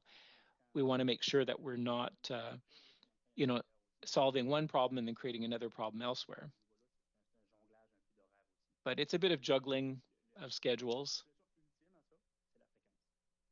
And the ultimate solution is frequency. If we can get buses leaving, every 10, 15 minutes, we create an environment where people won't ask those questions because people won't be missing their connections. But if the bus goes every 30, 40 minutes and you miss it, I mean, it can take quite a while. So ultimately, frequency is the solution, but we have to align the routes and identify, the main lines that will feed lines in Moncton. And for that, to do that kind of work, we need data. We need to see the travel patterns between the municipalities. All right, I have one last question. Like Councillor Jeannet, I would like to see in phase 3 a route to University of Moncton. But I think the hospital is important as well. I would like to have that for our seniors, for our vulnerable residents who have to travel. It's really a priority. I think we should be looking at there very soon and not just waiting till phase 3. Are there pilot projects that we could put in place, or could we use on-demand transit? Or well, what I propose is that we come up with a model in the coming months, so that we have something concrete to look at, and then we can. But that's a very good question, and we'll take a look at it. All right, thank you. Councillor Gaudette, please. Thank you, Your Worship. I was at the FMNB meeting in Fredericton on the weekend, and I was at the transit workshop, and I realized how important it is. It really made me think. Now, one thing that they talked about was on-demand transit for seniors. So, like Councillor Lanting said,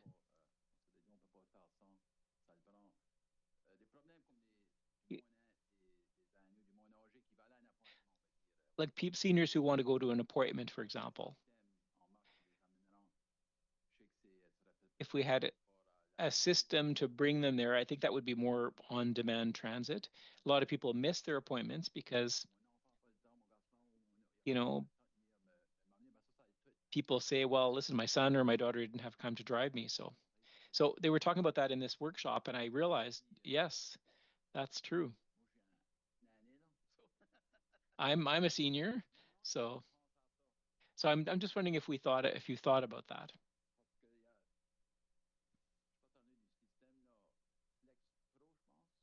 There's like a Flex Pro, Flex Go system.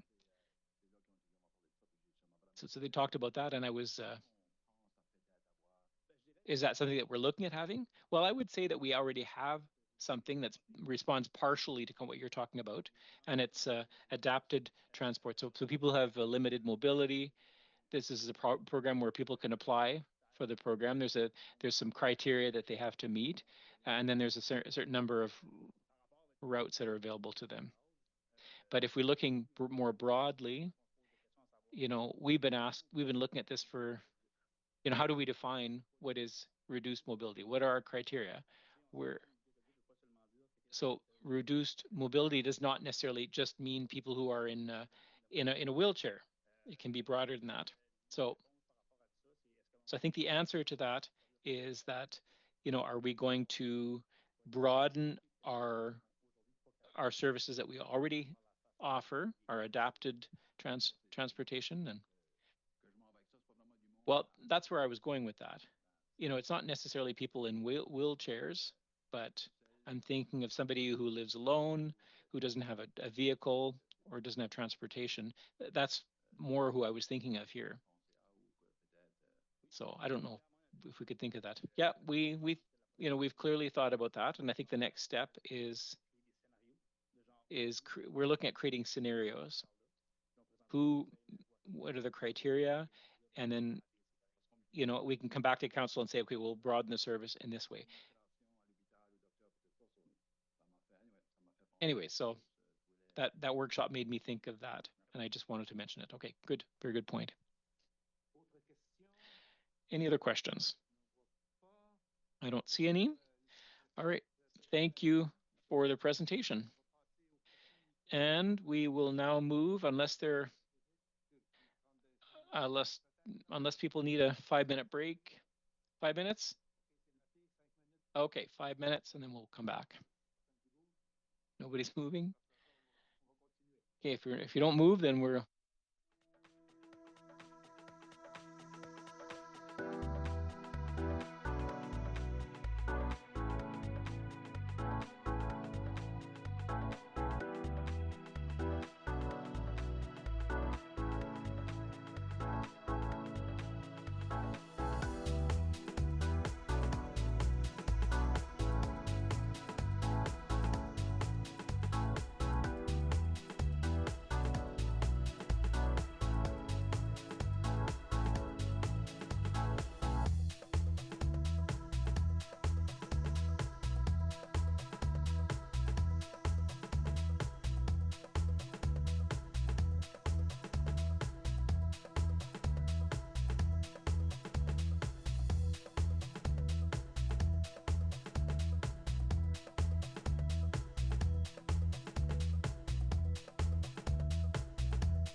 comment, mais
Alors, rebonsoir tout le monde et bienvenue, re-bienvenue.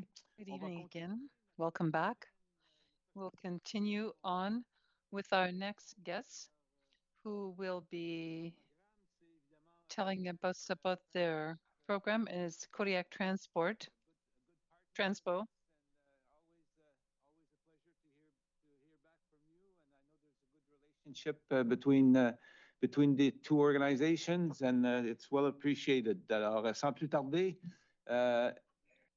without further ado,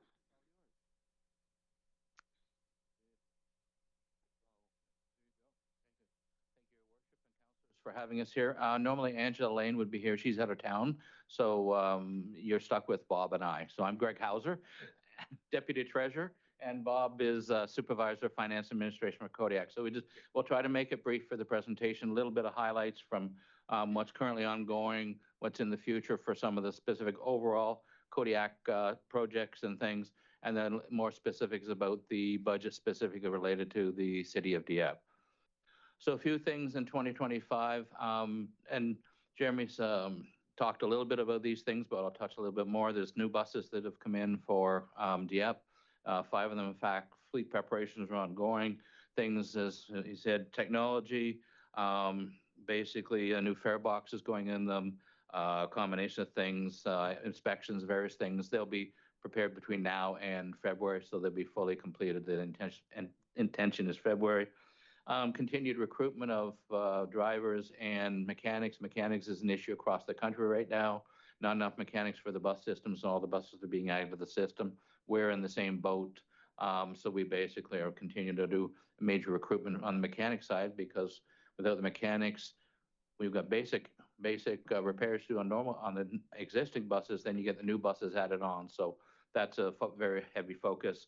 All the buses now have CCTV, so basically television video in the buses, which adds for security and other factors. So that's a project that finished up in early 25.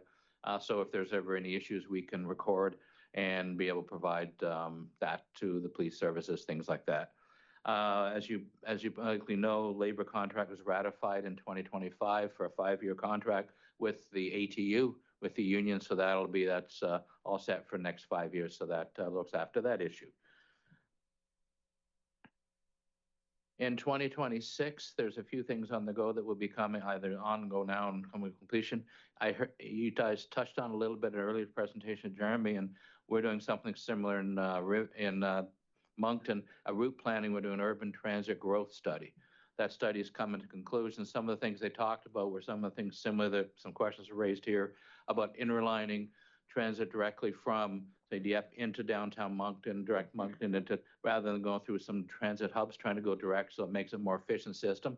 Those are some of the things we're using a company called Watt Consulting out of BC, who've done a lot of this work before, and we've had some preliminary reports from them. Great work, and I think they're going to see a significant advance. A lot of change in routes, some with the same number of buses, eventually with more buses, but I think it's going to benefit all three communities as we move forward. The tri-community agreement is really updating that agreement between Moncton, Riverview, and Dieppe.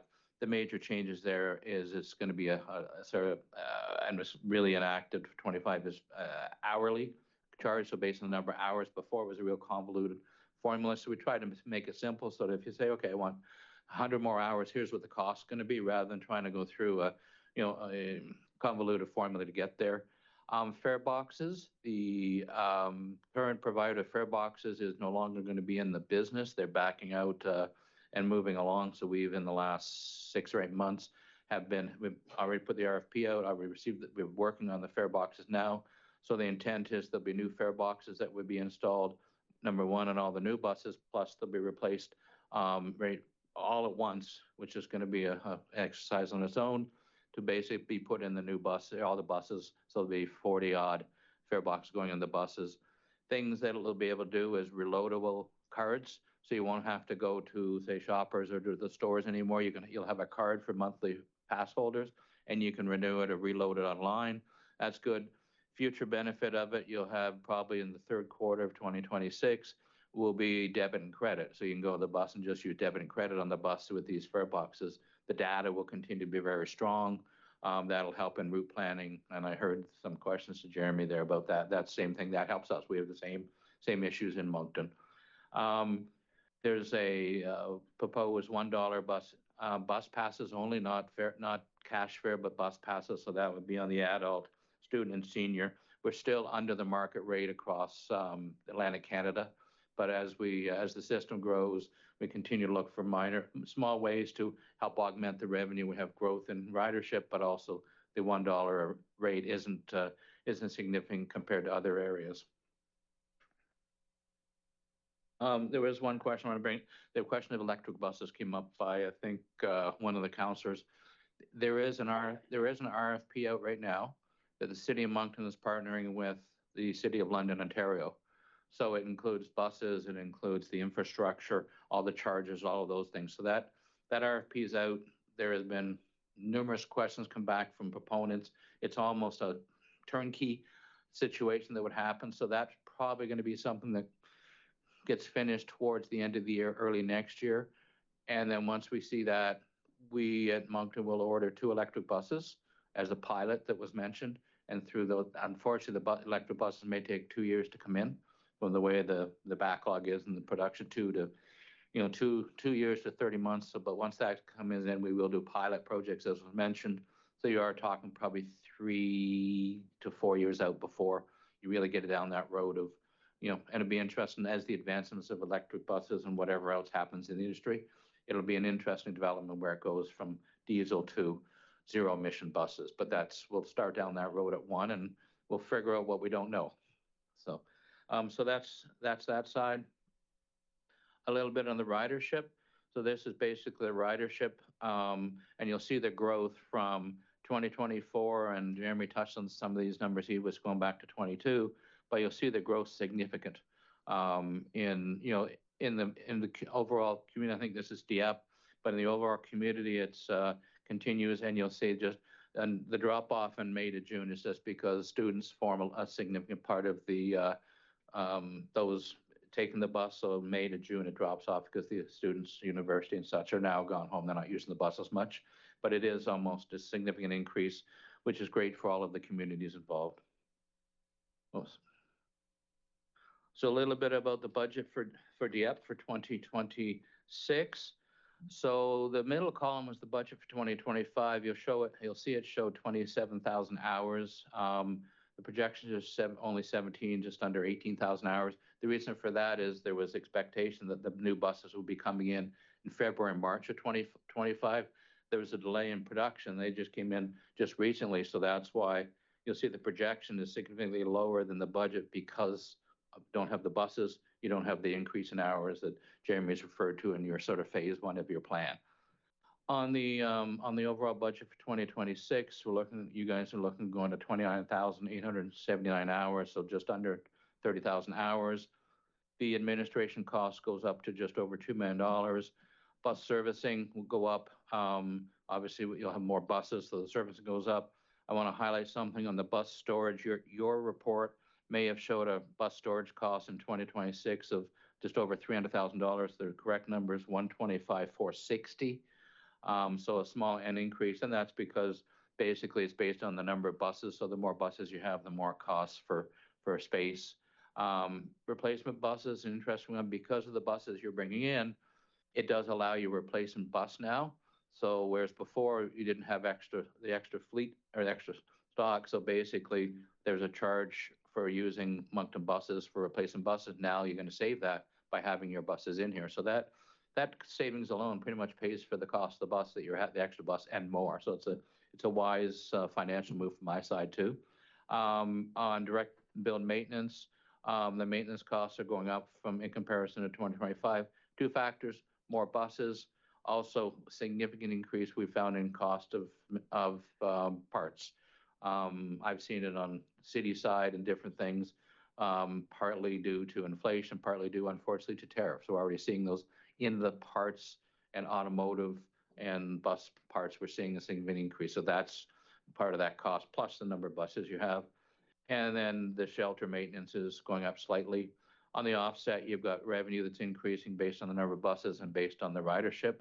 So overall, the net budget for the city of Dieppe going from 2025 was 1.975, just under $2 million to 2,243. So about a 12% increase. But part of that is basically you've got a number of hours, you're going up 10.5%. So most of those costs are based on the volume and the hours you're going up. The rest will be inflation, salary increases, things like that we're all experiencing across the board. So that's basically the presentation. Wanted to keep it brief, high level for council. And if there's any questions I can try to respond to, and we'll be pleased to do so. Hey, well, thank you very much, Greg. Est-ce qu'il y en a qui ont des questions? Any questions by council members? Councillor Chenet. Thank you, Your Worship.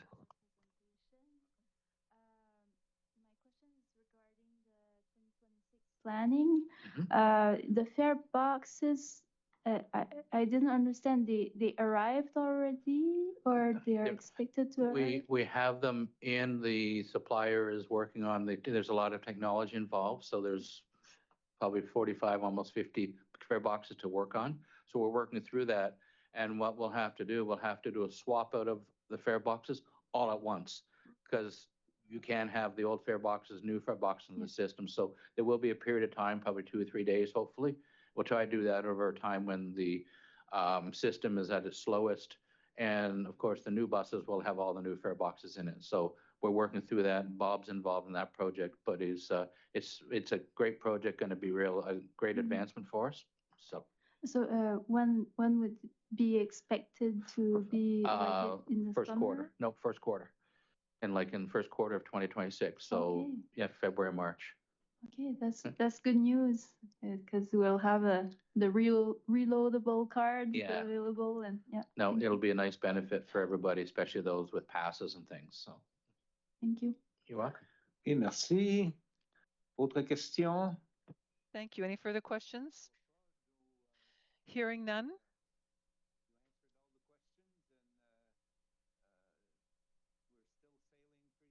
With our affair between Moncton and Dieppe on this particular side of the business. So we're not going to complain. We're pretty happy about the way things are going. So again, thank you very much. Thank you for coming here this evening, and go Blue Jays, go. Yes, sir. Good. Well, thanks for your support again. It's a pleasure to be here. Thank you. Thank you.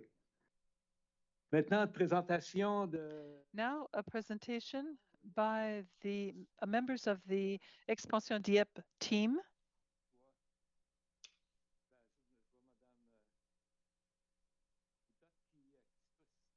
Et puis, je vois que I see one of the guests coming up. accompanied by a bodyguard.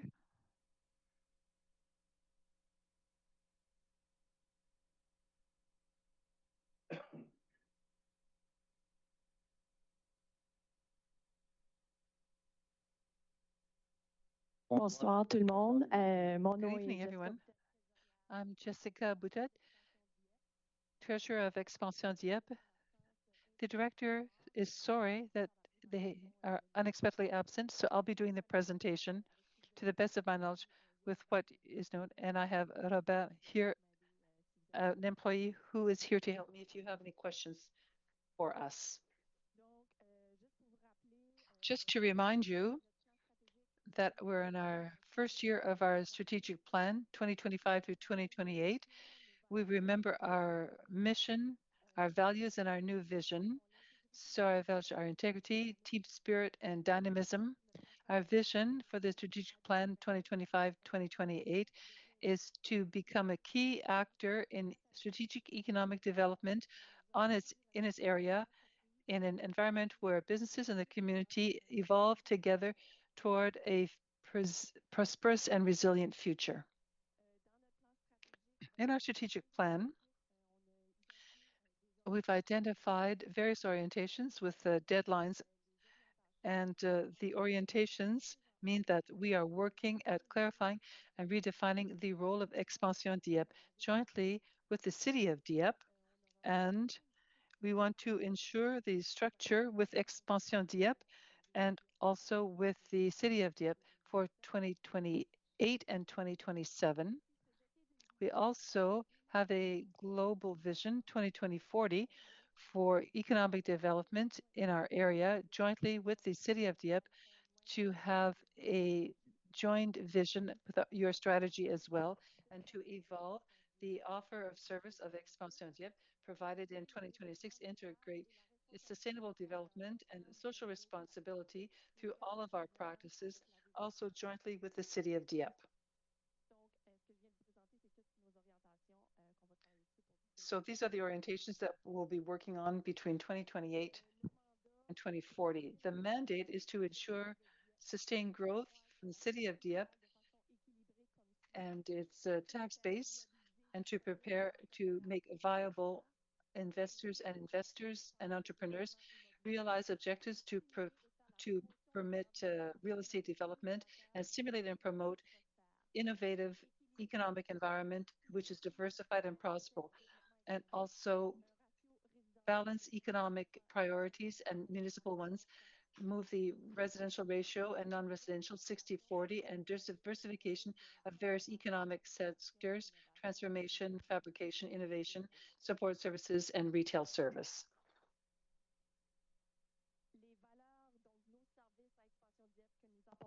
Value proposition, we help startups through support without cost, access to a big network, local inventory, and other things which are available in this area.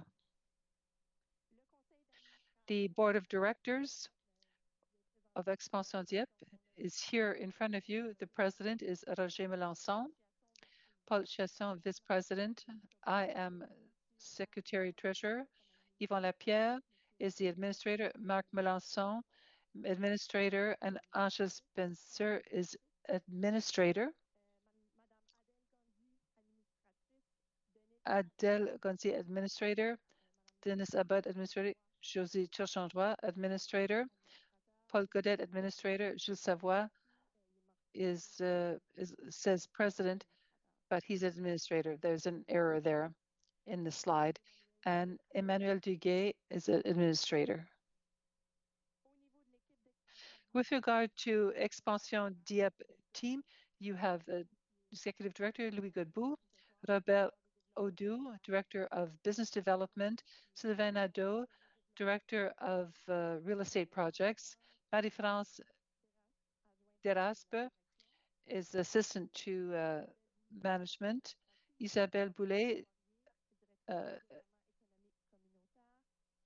administration, Marie-Pierre Poirier, Director Economic Development, Martine Tremblay, and Marie Osir, who's Director of Economic Development by interim. So I'll give you the tax base for Dieppe and the ratio residential, non-residential. For the purposes the presentation, I'll look at 2025 because there are some years that we can go through here. So the tax base for Dieppe is increased from 2020 to 2025. So in 2025, we're at 5.7 million. So that's the increase over 2024. And then the tax base, residential versus non-residential, is close to 40 or 50%. This shows that in 2024, the residential was at 71.2%. And in 2025, it went up to 71.5%, and non-residential is around 28.5%, different from 28.8% in 2024. So it's added to the non-residential. With regard to construction permits divided between residential and non-residential, you can see 2023, 2024, there's an overall increase, but you can see that non-residential went down slightly in 2024.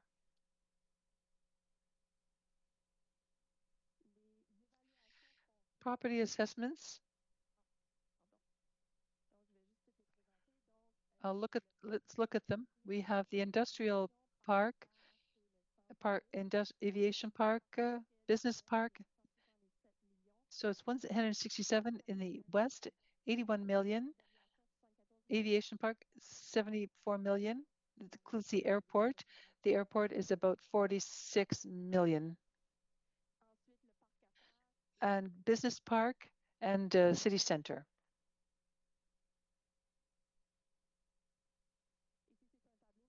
Here, this shows you the increases of property taxes, or property assessments rather, between city center, industrial park, business park. You can see that the industrial park is the highest with regard to commercial values, and then the business park and the city center. For 2025, it's $321 million in assessments. So these three sectors, the total is 623 million. So this amount brings in real estate taxes worth $14.025 million, an increase compared to 2024, which was $12.181 million.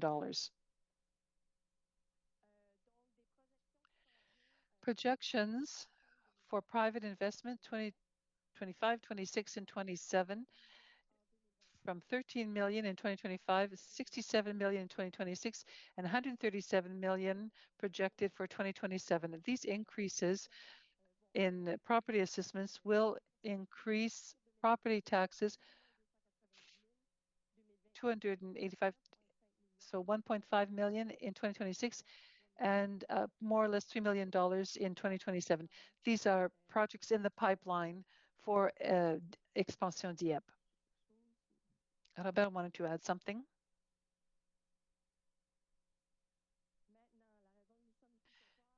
And the budget for 2026 for operations of Expansion Dieppe. I'll just make this a little bit bigger on the screen. So for 2026, we have a budget of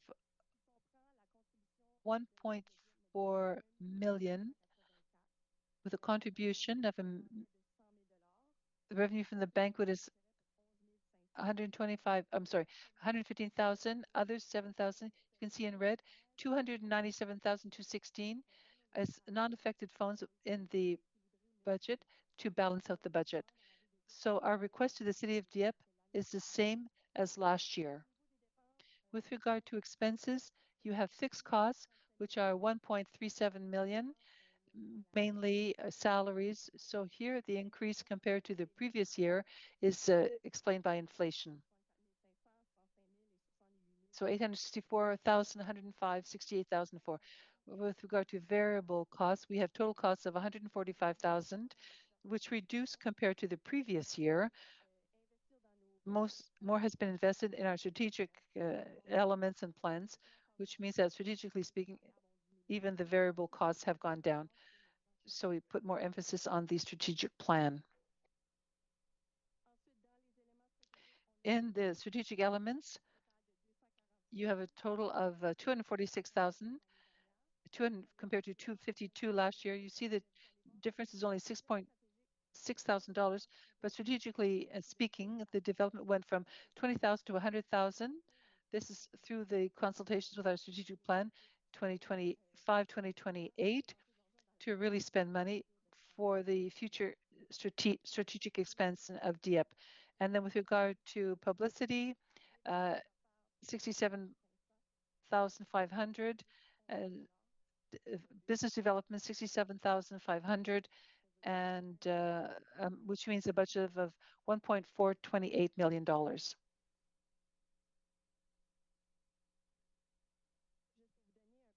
To give you a little bit of history, in 2024 to 2020, this isn't the total budget. These are real figures. So when the figures were finalized, so the figures are the same as budget of 2025, 2026, same for 2024, just a few changes in expenditures, and we focus on, because we're focusing on strategy. I also want to add that the board of directors has a budget for the banquet, which is equivalent to expenses, but we're looking at the situation to see if we can do, and maybe business people in Dieppe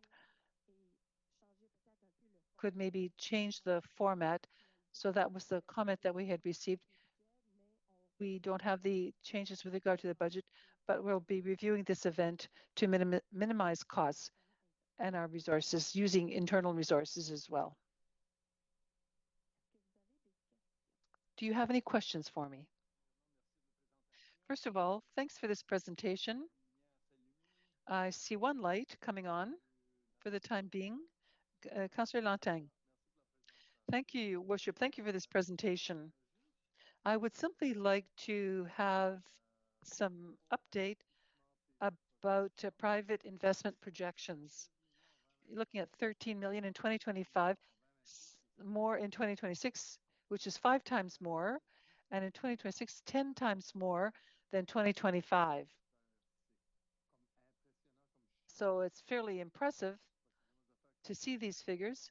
Maybe there are confidential elements here that you can't divulge to us, but can you explain, unless I'm mistaken, so 3 times in 3 years? Good evening. Thank you for this question. Robert Odu. I'm with Expansion Dieppe, Business Development Officer.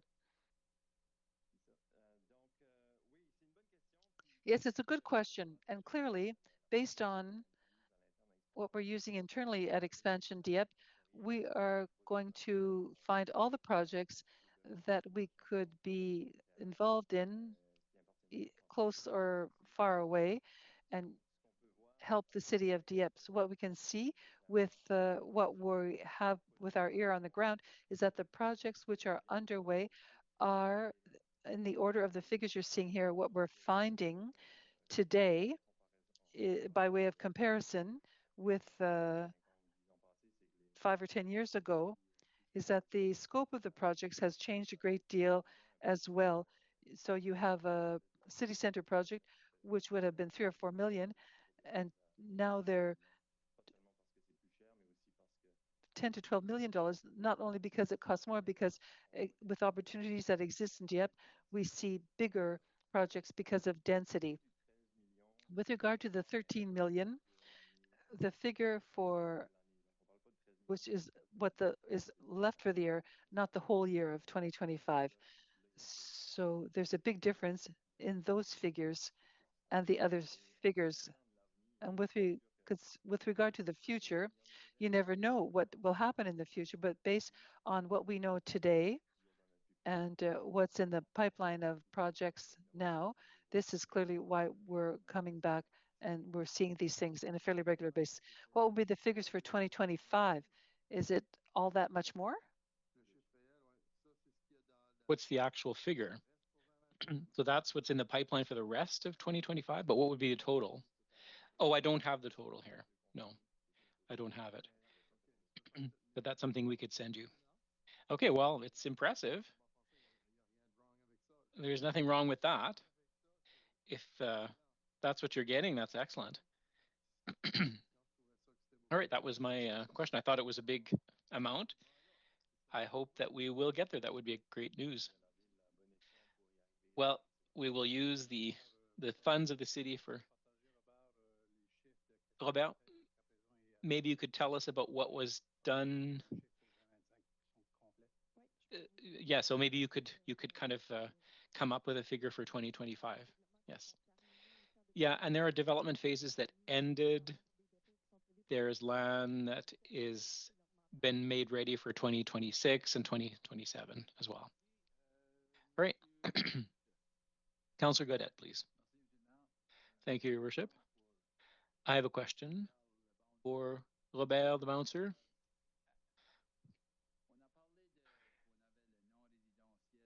You know, you talked about non-residential and that you were hoping to reach about 40%, and now we're about 28, 29. What are you going to do to increase that number? In recent year, well, first of all, it's an excellent question, and we're paying a lot of attention to that. And our new board, you know, that's something that we'll be looking at closely. It's important to know that in recent years, there has been an explosion in terms of development, whether it's residential or multi-residential. So it's been a real challenge to maintain that stable gap between residential and non-residential. So that's something that since the beginning of the pandemic, that has had a direct impact on those percentages, on that ratio. So we're very aware that we want to keep that ratio, and we want to keep a 60-40 ratio. We want a dynamic community. So we want a community that has life in it. Right. All right. Thank you. Councillor Lebouty. Thank you, Your Worship. Well, first of all, thank you for the presentation. And we're happy to have participated from far or near or far in your strategic planning exercise. So I just want to reiterate my full support for expansion Dieppe. It's important to look at where we're at, what the ecosystem is, and where the best impacts for the future will be. So I think this is a hard thing to find a balance in, but at least we're looking at it, and we're making an effort to rebalance things. I don't really have any questions because my question was the same as what Councillor Lanting had asked there. So I was quite curious about the $13 million figure. All right, thank you. Councillor Turgeon-Roy. Thank you, Your Worship. I really want to focus because I'm listening to these questions. I'm hearing these questions about the figures. In future strategies, we're looking to achieve a 40% ratio or 60-40 ratio. One thing that was questioned in past presentations rather, was, with regard to non-residential, what are the projects that we're talking about? We see the big difference in residential development, but what projects were included under non-residential? It would be nice to have a summary or a description of where that money is going, what you're basing the figure on. Because, it's very clear that multi-residential, the multi-residential and residential development is very clear, but it would be nice to see, for people to see what the fruits of the efforts of expansion Dieppe have been, especially with that ratio that we're looking to achieve. So, okay, I'll take note of that. I don't see any other questions, so thank you very much for your presentation. And we're continuing to grow as a community, whether it's residential or commercial growth. We know that commercial growth brings a lot more to the community, so we always have to kind of find a balance, that 60-40 ratio that we talked about.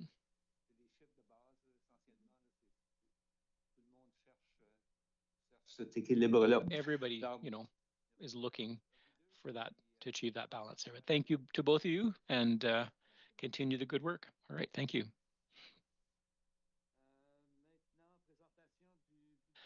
All right, moving on now to the 2026 capital budgets.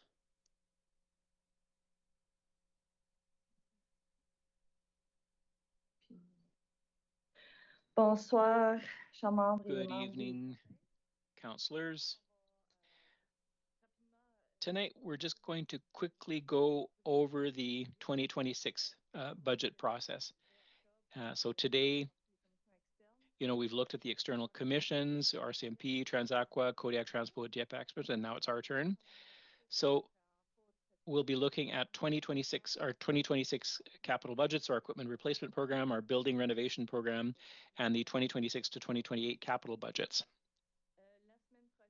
Now, next week, we'll be looking at the 2026 operating budgets, including general, water and sewer, including 5-year plans, and then the proposed transfers for reserve transfers for 2025. And then on Monday, November 24th, there will be the council authorization, and possibly on December 15th, council will be asked to authorize the 2025 reserve transfers. So we'll be bringing so we had asked for the number, or the date to be changed. So we originally had asked we had planned on December 8th, but we'd ask it for, we asked that date to be changed to December 8th. All right. Mr. Loucheur, I will hand the mic off to you. Good evening, Your Worship, members of council. Thank you for having me. I have the task of presenting our equipment replacement program. So each year, as is the case, we need to replace certain pieces of equipment to ensure smooth running of the city and maintain our assets. And I came to you at the beginning of the year to ask for an authorization to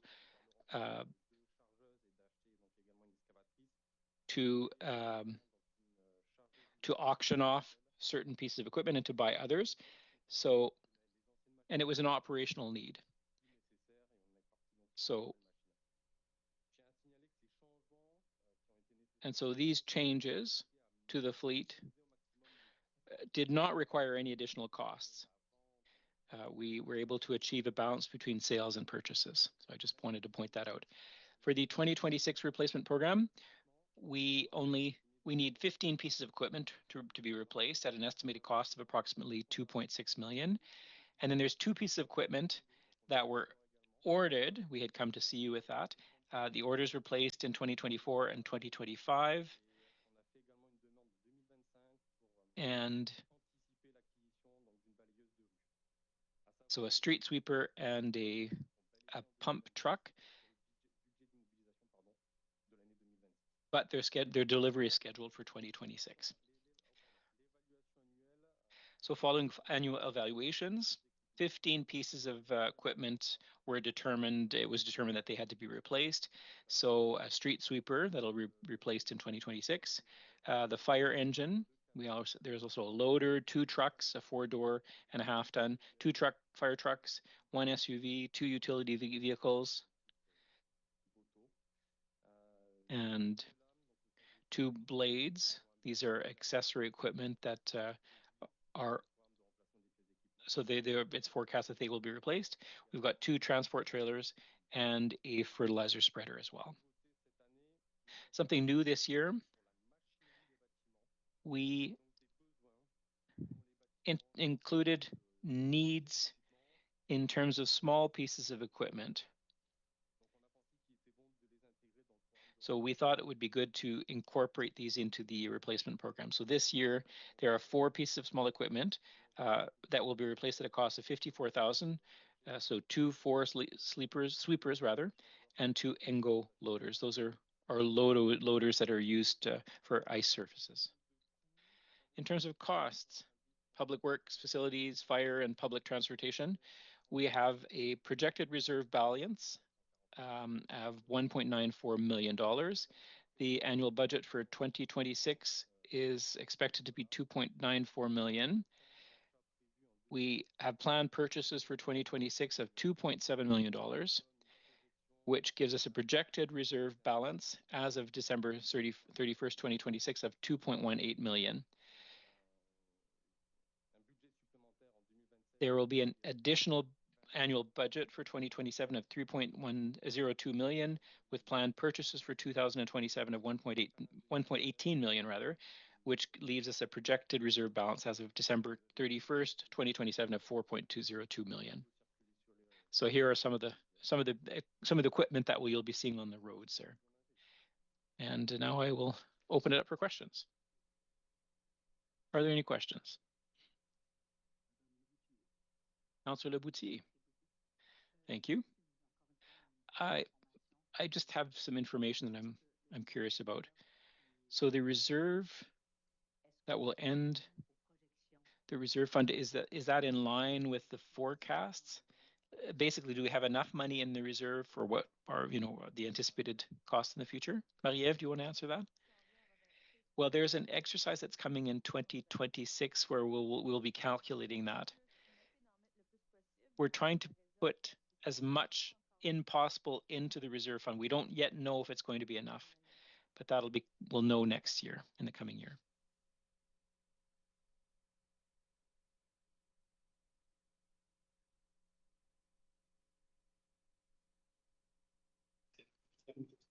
Question. Any questions? Yeah, we're at the question point already. It was quick. I'm going to go back. All right, any questions from councillors? I'm seeing none. We will continue on there. Okay, thank you very much.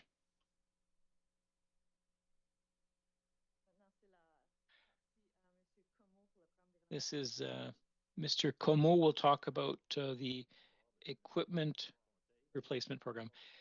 Good evening, Council and Your Worship. So this evening I'm going to be talking about replacement program, the building replacement program. I thought it would be a good idea to show you the buildings that are included. We have 27 buildings that are in the city. We have 2 arenas, we have City Hall, we have the Aquatic Center, so a number of recreational facilities and community facilities as well, the youth house and so forth. So I just wanted to kind of point those out. So what I also wanted to say was that each year we try to prioritize where we spend our money. So, and we try to kind of focus on what is in the greatest need of repairs. So in 2026, we were approved by the FCM for it's basically a greenhouse gas reduction program. But what we're planning on doing is taking 11 of our most energy intensive buildings to study in this study. And then in following years, we could study other buildings. So I just wanted to say that we've been approved by the FCM. And these, we've got a $200,000 subsidy, and then the city will contribute $50,000 for the study. So for this year, what we had in reserve, or what we will have in reserve at the end of this year is $310,000. The annual budget will stay the same for 2026, so $350,000. So we are estimating $220,000 in renovations in 2026, which we're projecting a reserve balance as of December 23rd, 2026 of $440,000. So here are the projects for this year. The youth center ventilation system, we were supposed to work on that this year, but there were structural changes to the U house and to the daycare. So, but now we'll be able to know what the future plans what we'll do in the future. At the aquatic center, there is a pool dehumidifier. The dehumidifier is starting to have difficulty operating. So we want to be able to make it last, or to spend money, $100,000 to make it last for another 10, 15 years.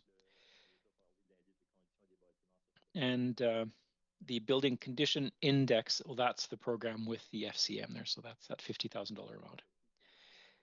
So that was it for the renovation program. Now for the building replacement budget, these are bigger amounts. So we're projecting a reserve balance as of the end of this year of $1.5 million. The annual budget for 2026 is, we're expecting $560,000, and we're expecting to use $1 million for projected costs for 2026. So which will leave us with $1.08 million in the reserve as of 2026. So we will be at the aquatic center. We're looking at spending $750,000 on the renovation of changing rooms and plumbing. And then some of the plumbing work has to be done. Some of the parts have been discontinued. And then there's also the recreational pool membrane that we're going to be spending $250,000 on.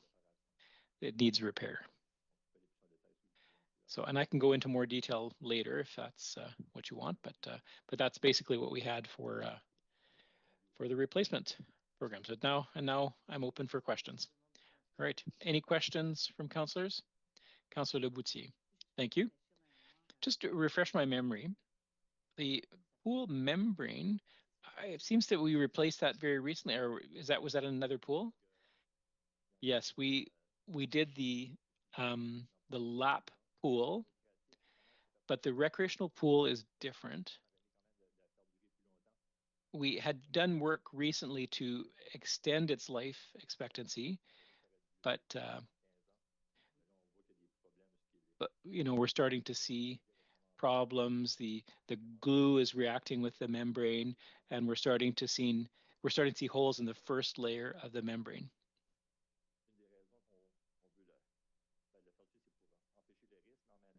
We want to reduce risks, but we're also doing work in the change rooms, which is going to require us to change the building. We don't know exactly for how long, but probably about 2 months, but you know, while we do the plumbing work. So, you know, we thought at the same time we'll work on the membrane as well. So rather than doing work, you know, for 2 years, we can get all that work done in 1 year. And when you do the change rooms, are you going to be expanding them? Are you looking at that, or are you just looking at doing the plumbing? You know, it's a challenge. It's quite tight. The space is quite tight. You know, for anybody who has an excess weight, it's hard to move around in the changing room. Well, I'll be looking at redeveloping things. Some things can't be moved for structural reasons, but we'll be talking with users, but especially the people who work at the aquatic center to see what kind of feedback they've received, what can be improved. We have a consultant that's working with us as well. So we'll be renovating, but we'll be making changes as well. All right, thank you. Great. Councillor Godet. Thank you, Your Worship. For the aquatic center and the dehumidifier, so we're going to be putting $100,000 into the existing equipment. Yes. There are some parts that'll need to be replaced. It's a big piece of equipment.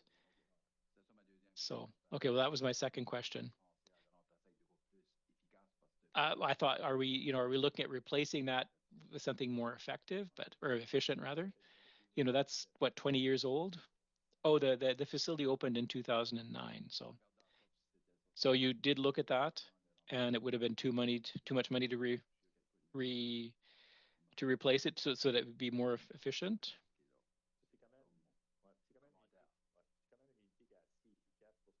Well, it's a unit that's quite effective and efficient.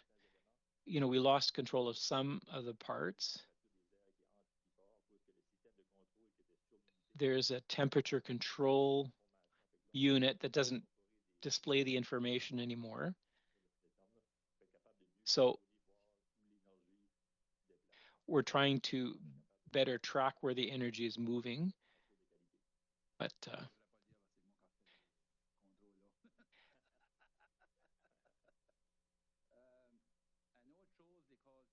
another thing, the lockers. I've had challenges with the colleagues that, a couple of residents called me, or some residents called me about, who had mobility problems. Are you going to be looking at that? Are we going to be having more lockers?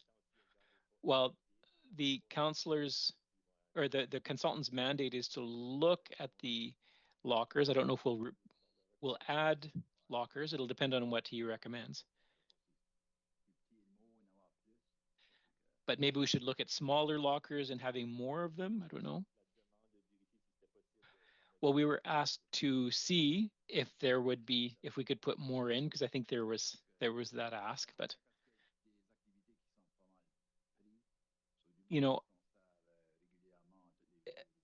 people that use this every day, they don't have enough space. So I just wanted to make sure that we're thinking about that. There are residents who are complaining about a lack of lockers. Okay, well, we'll look at that with the consultant. Anyone else? No? All right. I think, oh, there are other presentations, right? Okay. So we're done with Mr. Comeau. Marc-André, please. It's me and Marc-André who will be doing this presentation. We're going to try to finish this by 9 o'clock. That's our goal. All right, so what we're going to be presenting now is the capital budget for 2026, 2028. So we'll give you a kind of an overall picture for the next 3 years. So infrastructure, transportation, that's the biggest item. So $83 million.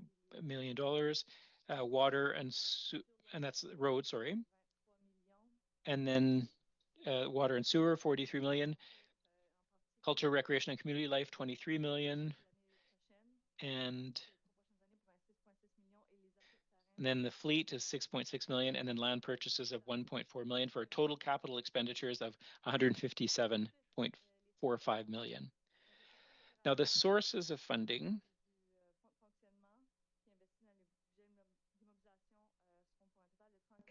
So we've got a total of operating capital of 34.4 million. There are government contributions, federal, provincial, sorry, 21.6 million. Canada Community Futures Fund, which is the gas tax fund, $6.5 million.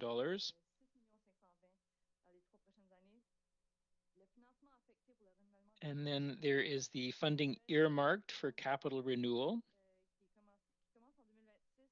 This is a provincial program that starts in 2026. So it's a new calculation. We receive $2.71 million per year. And then there's the Housing Accelerator Fund there will be funding that will be available for capital expenditures. for soft densification that was presented last week. That's one of the criteria to have access to these funds. So we just kind of assumed that that was going to go ahead. And then there's the reserves, 14.14 million. And these are projects that have already begun. And then other sources of funding, these are the development charges for Dieppe Boulevard, so 33.78 million, and then borrowing in the amount of $35 million. Now, for engineering, I will let Mr. Cormier take that over. All right, thank you, Marie-Ève. Hello, good evening, councillors.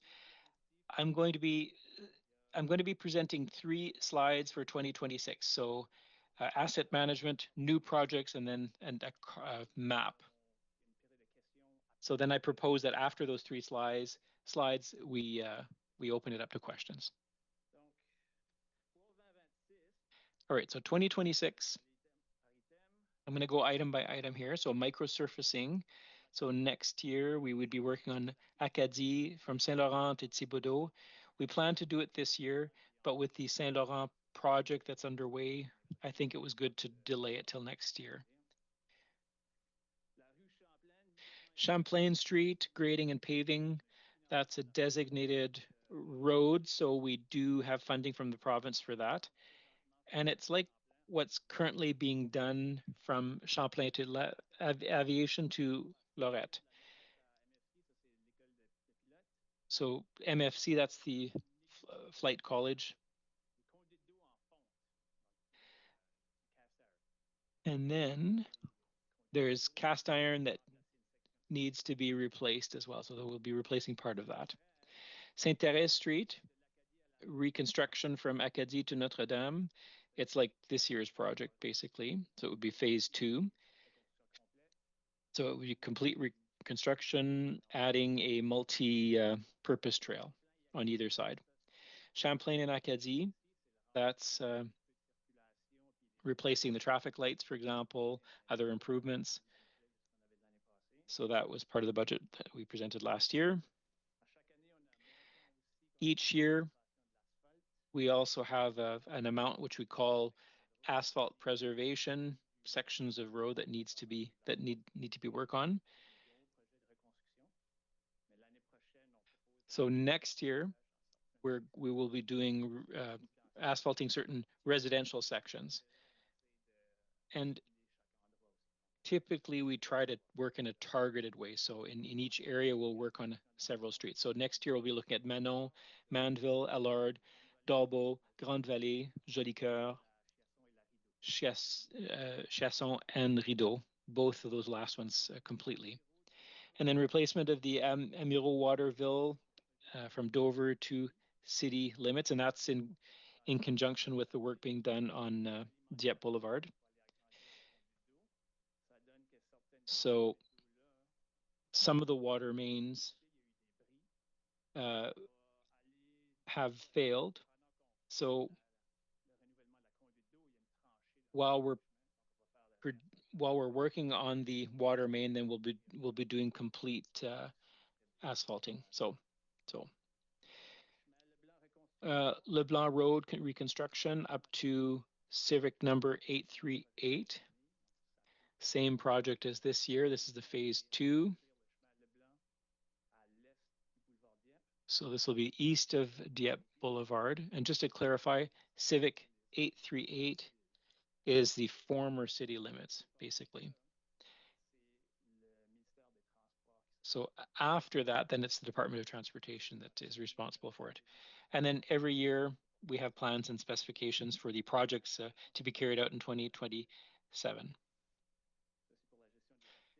So that's in terms of asset management. Now, in terms of new projects, we have the Thomas Street realignment. This project had started. Phase 1 was the intersection between Champlain and Industrial.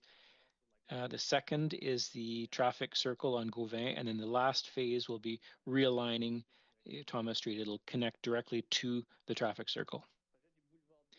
Dieppe Boulevard, Pélagie Street, Here, we need to install a storm sewer system to serve Dieppe Boulevard. So that includes working on sewers and then a retention pool.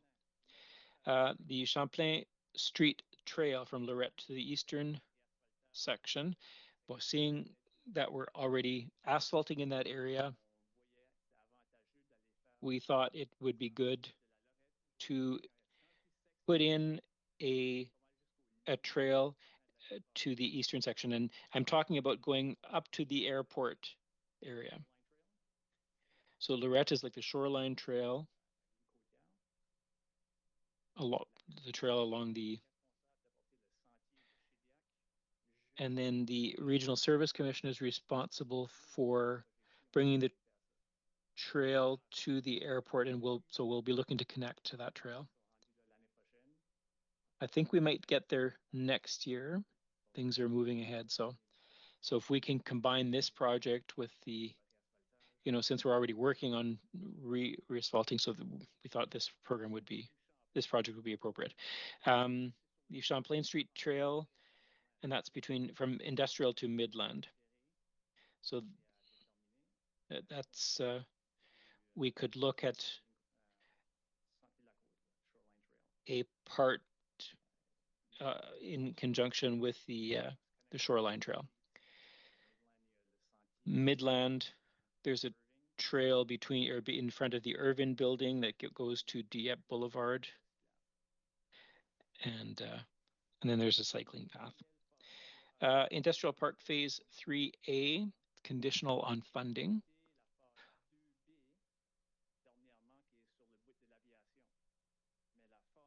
And Phase 3A would be past the airport and between the airport and Arsenault.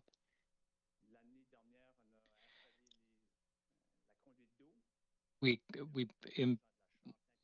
put a water main in last year, and so Phase 3 would be in that section.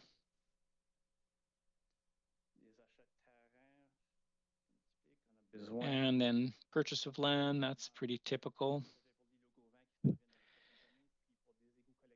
And this is for the Gauvin block and the combined sewer. Champlain Aviation traffic lights. We see that it's getting busier at that intersection. So with all the development there's more traffic. So we're starting to see the need to have traffic lights in that area. We expect as well that the speeds will increase with the good quality road that will be there. And then traffic equipment. So we had that this year as well. This is an amount to go and do additional work. So for next week, for example, we identified rapid lights or rapid flashing beacons rather. So we will be installing some. We've on Centrale, Bourg, and Melançon. So that would be part of that's what that money is for. Traffic calming measures on various streets. So this year and in the next 2 weeks, we will be installing some on Vanier Street. So these will be pilot projects. If we're happy that the speeding goes down, then we will extend that project. So the streets will have to meet certain criteria, but anyways, that's where we'll put those traffic bumps. Addition of tactile paving at intersections with traffic lights. We have a few intersections, I think there's 3 or 4 of them, where there are traffic lights but no tactile paving. So somebody with visual limitations, well, we would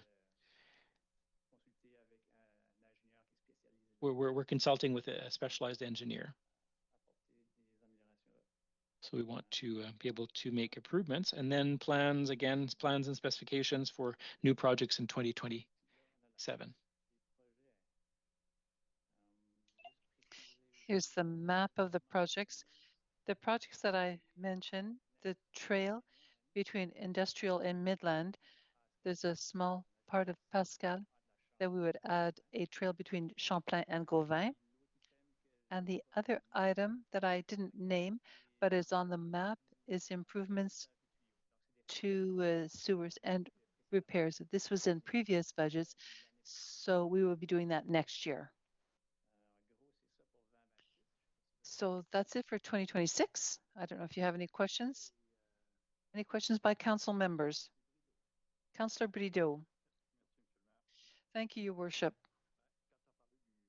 When you talked about Saint-Laurent and Acadie Street, I'm glad it's going to be redone because currently when you come to this point on the road, there's manholes.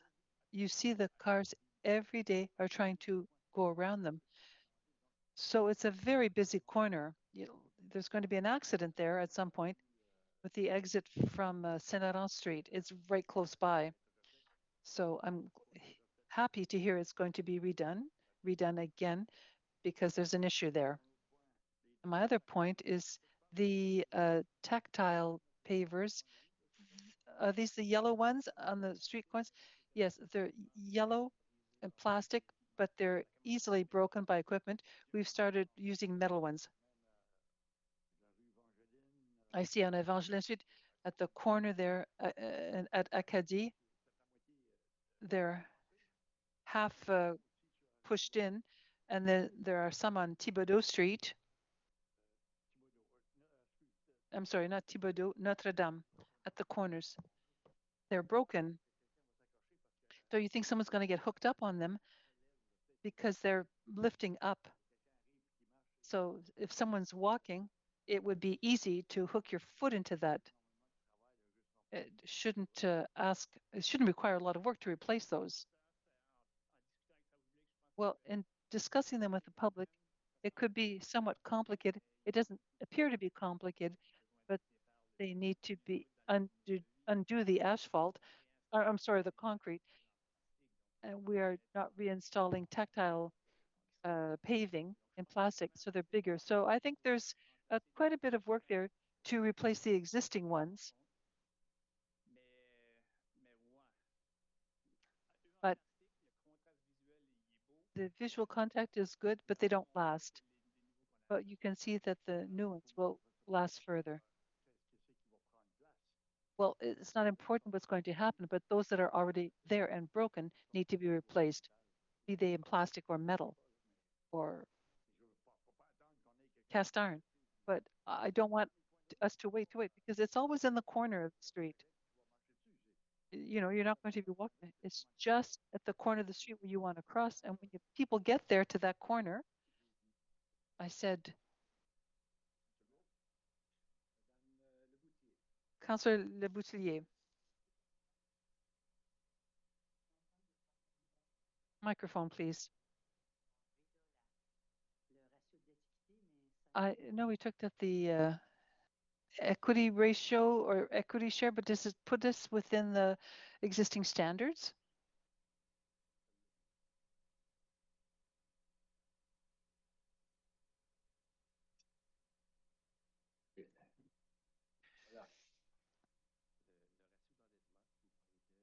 Oh, I'm sorry, the debt ratio is going to be discussed next Monday at the meeting, but I will say that yes, it's within standards.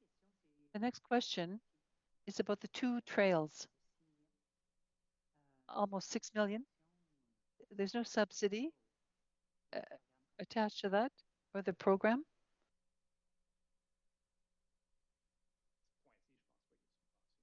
Alors ici, Madame I la don't think conseillère there's a subsidy. So we put in a request for a federal program for $2 million. We're still waiting for an answer about this formal application. I did some follow-up 8 days ago. So the federal budget will be passed in early November, and we expect to have an answer to that application very soon after. So will this item be conditional on a subsidy? Yes, because the industrial park, we have just seen the presentation that we're going to have the 60-40 split. I don't know if it's that much for the trails, but we're talking about a priority to increasing the tax base. You have certainly thought about this as well. We want to align with the priority of the region, which is the hill trail, and the number one priority. I understand that it's a huge investment, and that's why we made an application for financial help, and we hope to succeed. But with regard to the regional commission, Your Worship, and this has also been identified as the number one priority for the region, and the distance between Chediac and Dieppe is the priority for the coming year. Thank you very much. Councillor Godet. Real quick, on Le Blanc Road, we're doing phase 1 this year, phase 2 next year.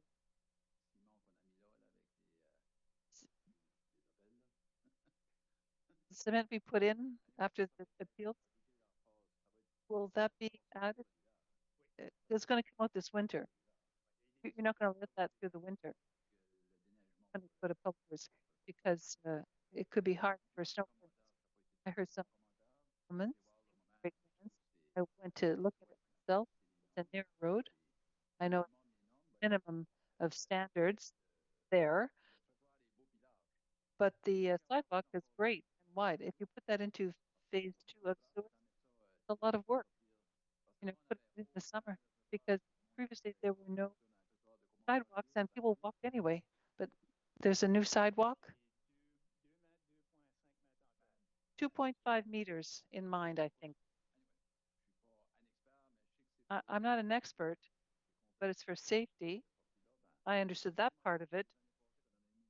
But in years past, we put that in the road and hadn't lasted.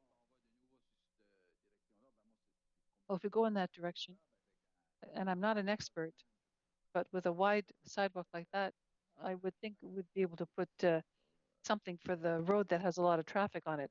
Anyway, that's my comment. I've heard comments and complaints that people were finding it fairly narrow. We had measured the speeds and we were surprised. There's a 85 percentile, so 50% of the cars were going over 77 kilometers an hour. So if we take out the barriers, we had to advise the RCMP that we were doing that. Yes, we heard you about the number one complaint that we hear around the table, which is speed. So in a zone close to 2 schools, a new road, we hadn't put as many signs as Amiro Street. So maybe we thought that it's safety first, and if we could find a way to slow things down and not put the questions like we did for the or the calming measures that we did, I think, and if it fills or saves a life, then that's great. Maybe we could put a sign up like we put up on False Street to slow down. You know, when you see that, you know, when you slow down, kind of reminds you. Not our experience on Chartersville. Councillor Turgeon-Roy. My question is with Councillor Godbout. So the budget, capital budget, building housing. I know we have a project on the table right now, which is going to happen very shortly. So what happened, and how is it going to be accounted for? Well, they were advised. We'll be advised if it goes forward.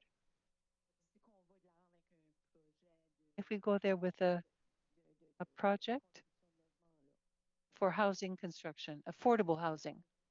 Yes, that's the condition. There are criteria. It's not directly related. We applied for a different project. It gives us more flexibility to use funds that are related to housing. Oh, that's what I want to know. Your Worship, if you allow, either we have to borrow or we can't move ahead with the projects. It's important to say that because we have a good balance of debt and ability to pay. So there's another project, which is the relocation of 12 houses from housing in New-Brunswick, from city center. I want to say that we did an undertaking with the province that we want the ramp that turns right on 15th. So realigning Thomas is important so we can follow what we had undertaken to do and make our application to the province, Department of Transportation. So there's a process of decision making with the Canadian Housing and Mortgage, but there are things that we can adjust and maybe things that we cannot change. But there will be some important for the development of our city center. Seeing no further questions. Thank you for this presentation.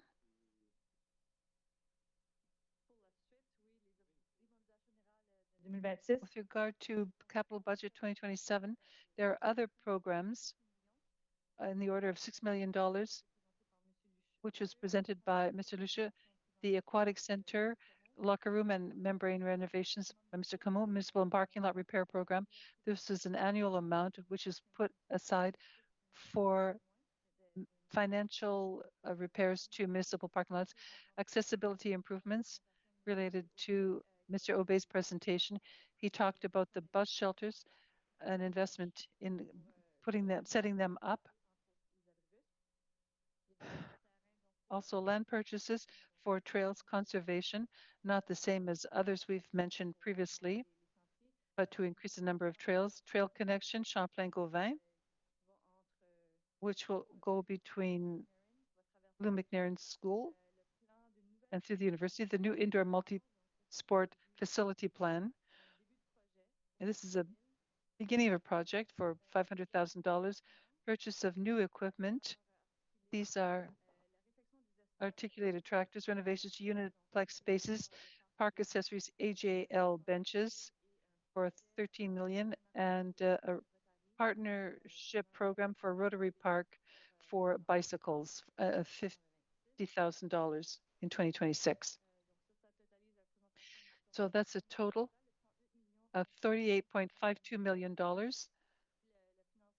And the financing is composed of operating capital, government contributions, provincial, federal, also the Canadian Mortgage and Housing, which is associated with one of the projects has been previously discussed. The other sources of financing, funding allocated for capital asset renewal, accelerated housing construction fund, and loans. So that gives us $38.52 million. Are there any questions? That's the presentation. I'll do water and sewage capital budget and take questions after. So the capital budget is about the same projects as Mr. Cormier had mentioned, following water and sewer projects. There's a vehicle and equipment replacement program, Champlain Street grading and paving related to FMC, Sainte-Thérèse water main replacement. These are all management projects, new projects for 2026 for Boulevard Dieppe project water tower, 2 million. It's the beginning of investment. Dieppe water project Dover sewer collector, Pilagie Street project, a sanitary sewer, industrial park phase 3A.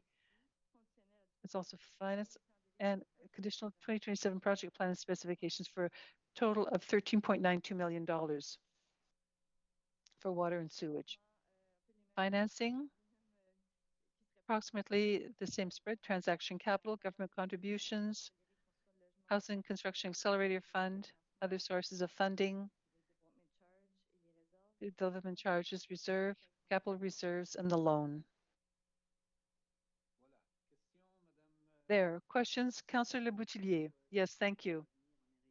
I want to come back to your general capital budget 2026. The fund for the new surface, interior surface, multi-sport. Are we going to add this to existing infrastructure?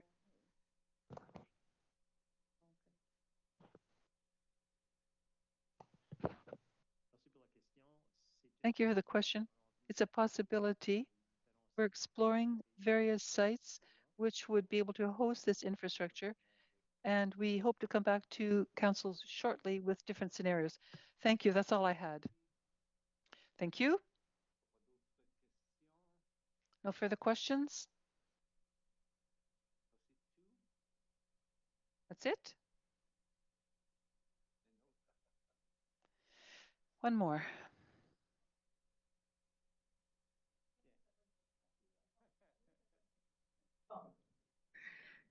Donc, pour 2027, il y aura 2 diapositives. For 2027, there are 2 slides. The first one is for reconstruction of Appleton, Barnes, and Deschelles streets. The pattern the past few years has been to choose 2 streets in Dieppe Est. This is going to be concluded in that neighborhood with this project. Water main replacement, Beauséjour and Laurier streets, like Dieppe Est. East, rather, there's a replacement of cast iron water mains. We did some this year. We'll do some in 2027. Beauséjour and Laurier streets are scheduled for 2027. And water replacement of Avenue water main, the Dover pumping station. Next year, there's Dover to the end of the city. And 27, there's the pumping station in Dover. And between Fox Creek and Dover, we'll go to the intersection of Dover. That one, there'll be the resurfacing of various streets, and there'll be a detour on Dieppe Boulevard will be open during that time. Also mentioned general capital budget 2027. We have a budget to preserve the asphalt. So in 2027, it's preliminary, but we're looking at Chartersville, Belforêt, Babin, and Thibodaux. There's an amount here for plans and specifications. We've completed Pélagie Street, that's new. Services, rain collector mains. Industrial Park Phase 3 was spread over 2 years. So half the budget of 2026 and half the budget in 2027. Land purchases, once again, you see Îlot Gauvin is a collector route, sidewalks.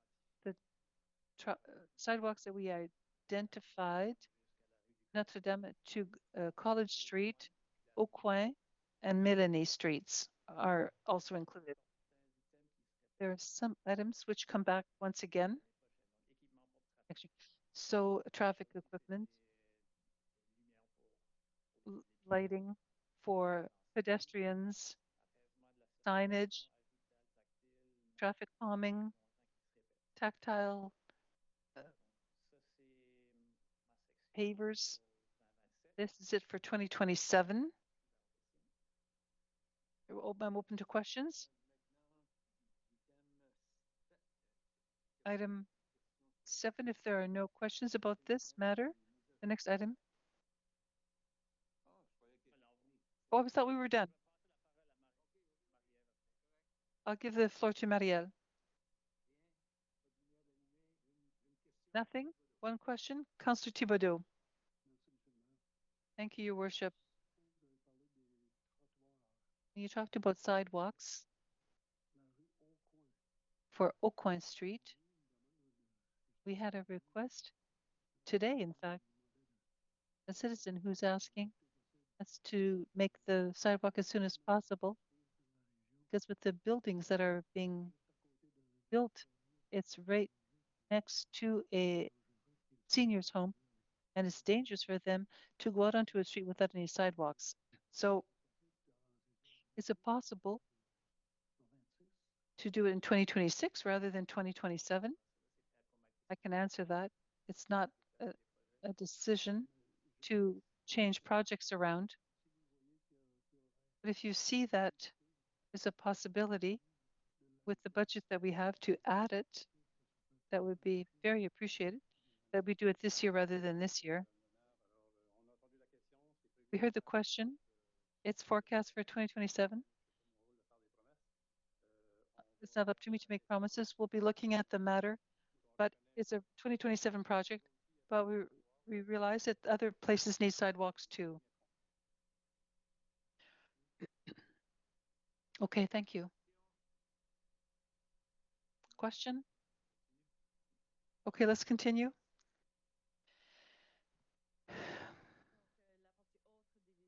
So other of the capital budget is replacing the municipal fleet every year.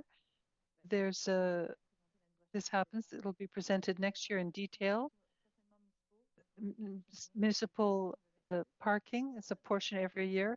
Purchase of 2 buses. This is provided for to replace some 2 old buses that are due to be replaced in a couple of years. The master plan for recreation is a total of 7.6 million, includes the plan for interior surfaces, the park plan, and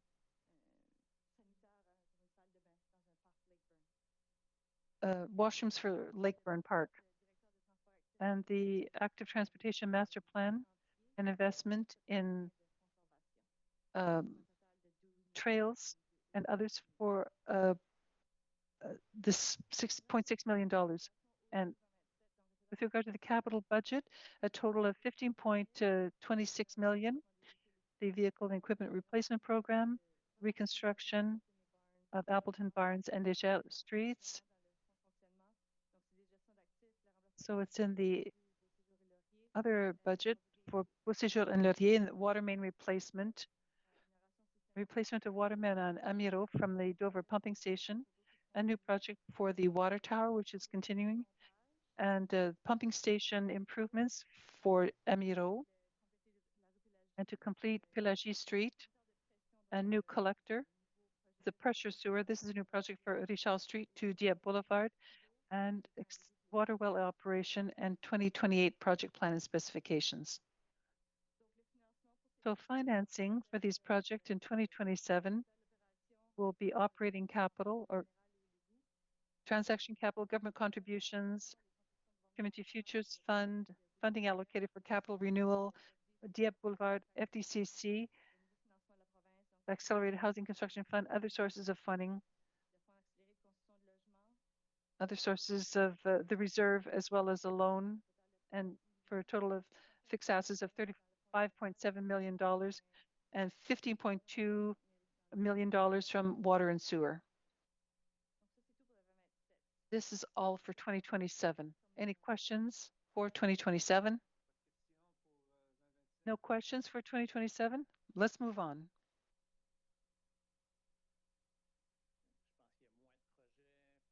I think there are fewer projects for 2028, but others are coming in. A microsurfacing program. Some of the projects here are related to the application we'd made to the province lately for designated roads. When we had for micro resurfacing, we had Champlain and big sections of Champlain Street. That's why the amount is so high. There's the grading and paving of Acadie Avenue. Same application for funding, the other typical projects there. So I said 2029, but 2028, water main replacement with cast iron water mains. So we'll be doing Saint Croix and Charles Streets. Improvements to Boulevard Dieppe from Lakeburn to Champlain. This was probably a widening of Dieppe between Lakeburn and Champlain. Improvements to some streets. There are some of the streets that are getting a lot more traffic, so we need to do improvements, and we're adding trails, Fail to Hartnett, and asphalting or paving of various streets. We haven't yet determined what streets those will be. and there will be plans and specifications for 2029. An idea of the possible streets would be paving, repaving. Again, the general capital budget provided for Dieppe Boulevard extension, finishing touches. This will be the end toward the end of the Dieppe Boulevard project. Bus shelters, roundabouts, we'll be adding those. A roundabout, $1.2 million.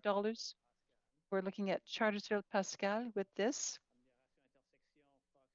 Improvements to Fox Street and Amiro intersection in 2028. Dieppe Boulevard will open in 2026. We have the time to assess the traffic patterns between now and then. And in 2027, we'll be looking at design and doing improvements to the intersection in 2028. Traffic calming measures, the same things come back. Traffic calming measures, traffic equipment, if it's warranted, we'll continue that program of adding tactile paving. If there are well done intersections where they need it, we'll be using that amount there. Sewer collectors.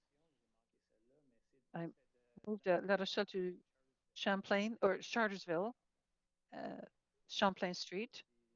So these will be increasing the sewer mains in that area of the city, those which go to close to the aquatic center. So sewer collectors, Champlain to Lorette. Once again, you'll see the amount of 1.7 million, but the amount of be happening at the sewer collectors. This is to serve the totality at the industrial park for future development. So this will be a big main which will extend over several kilometers. Extension of Lakeburn Avenue as part of the municipal plan. We'll be extending it to eventually it's going to get to Melanson Road, but we're looking at several kilometers. We've asked for financing to help with that project. Replacement of street lights for Champlain Street in front of Place Champlain, and they're starting to at the end of their useful life and will replace them in 2028. We had an estimate for repainting them, but it's so costly. It's worthwhile to replace them. And once again, there's an item for purchase of land for engineering projects. The Beauvais block is specified here. I think that's it for 2028 for me. Any questions? No questions. Okay, well, I'll hand it over to Marie-Ève then.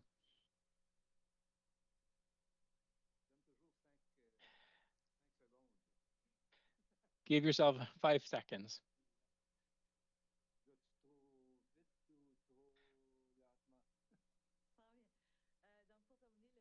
All right, so for 2028, the general capital budget under other, there's a replacement program, the municipal parking lot repair program, and there's a new project coming that's in the work for 2028. The active transportation master plan for 0.4 million and land purchase 0.56 million. And then water and sewer capital budget for a total of 14.11 million. So there's the equipment replacement water, the water main replacement. So it's the follow-up to the operating projects. New roundabouts or traffic lights, Lakeburn Avenue extension, sewer collector, La Rochelle to Champlain, and then Champlain to Lorette, and then pressure sewer from Richard to Dieppe, and then plans and specifications for 2028. And then funding. So you see the division between general and water and sewer. So 39.93 million and 14.11 million as totals. All right. We made it. Any questions? Seeing no questions. Have we finished? Are you sure?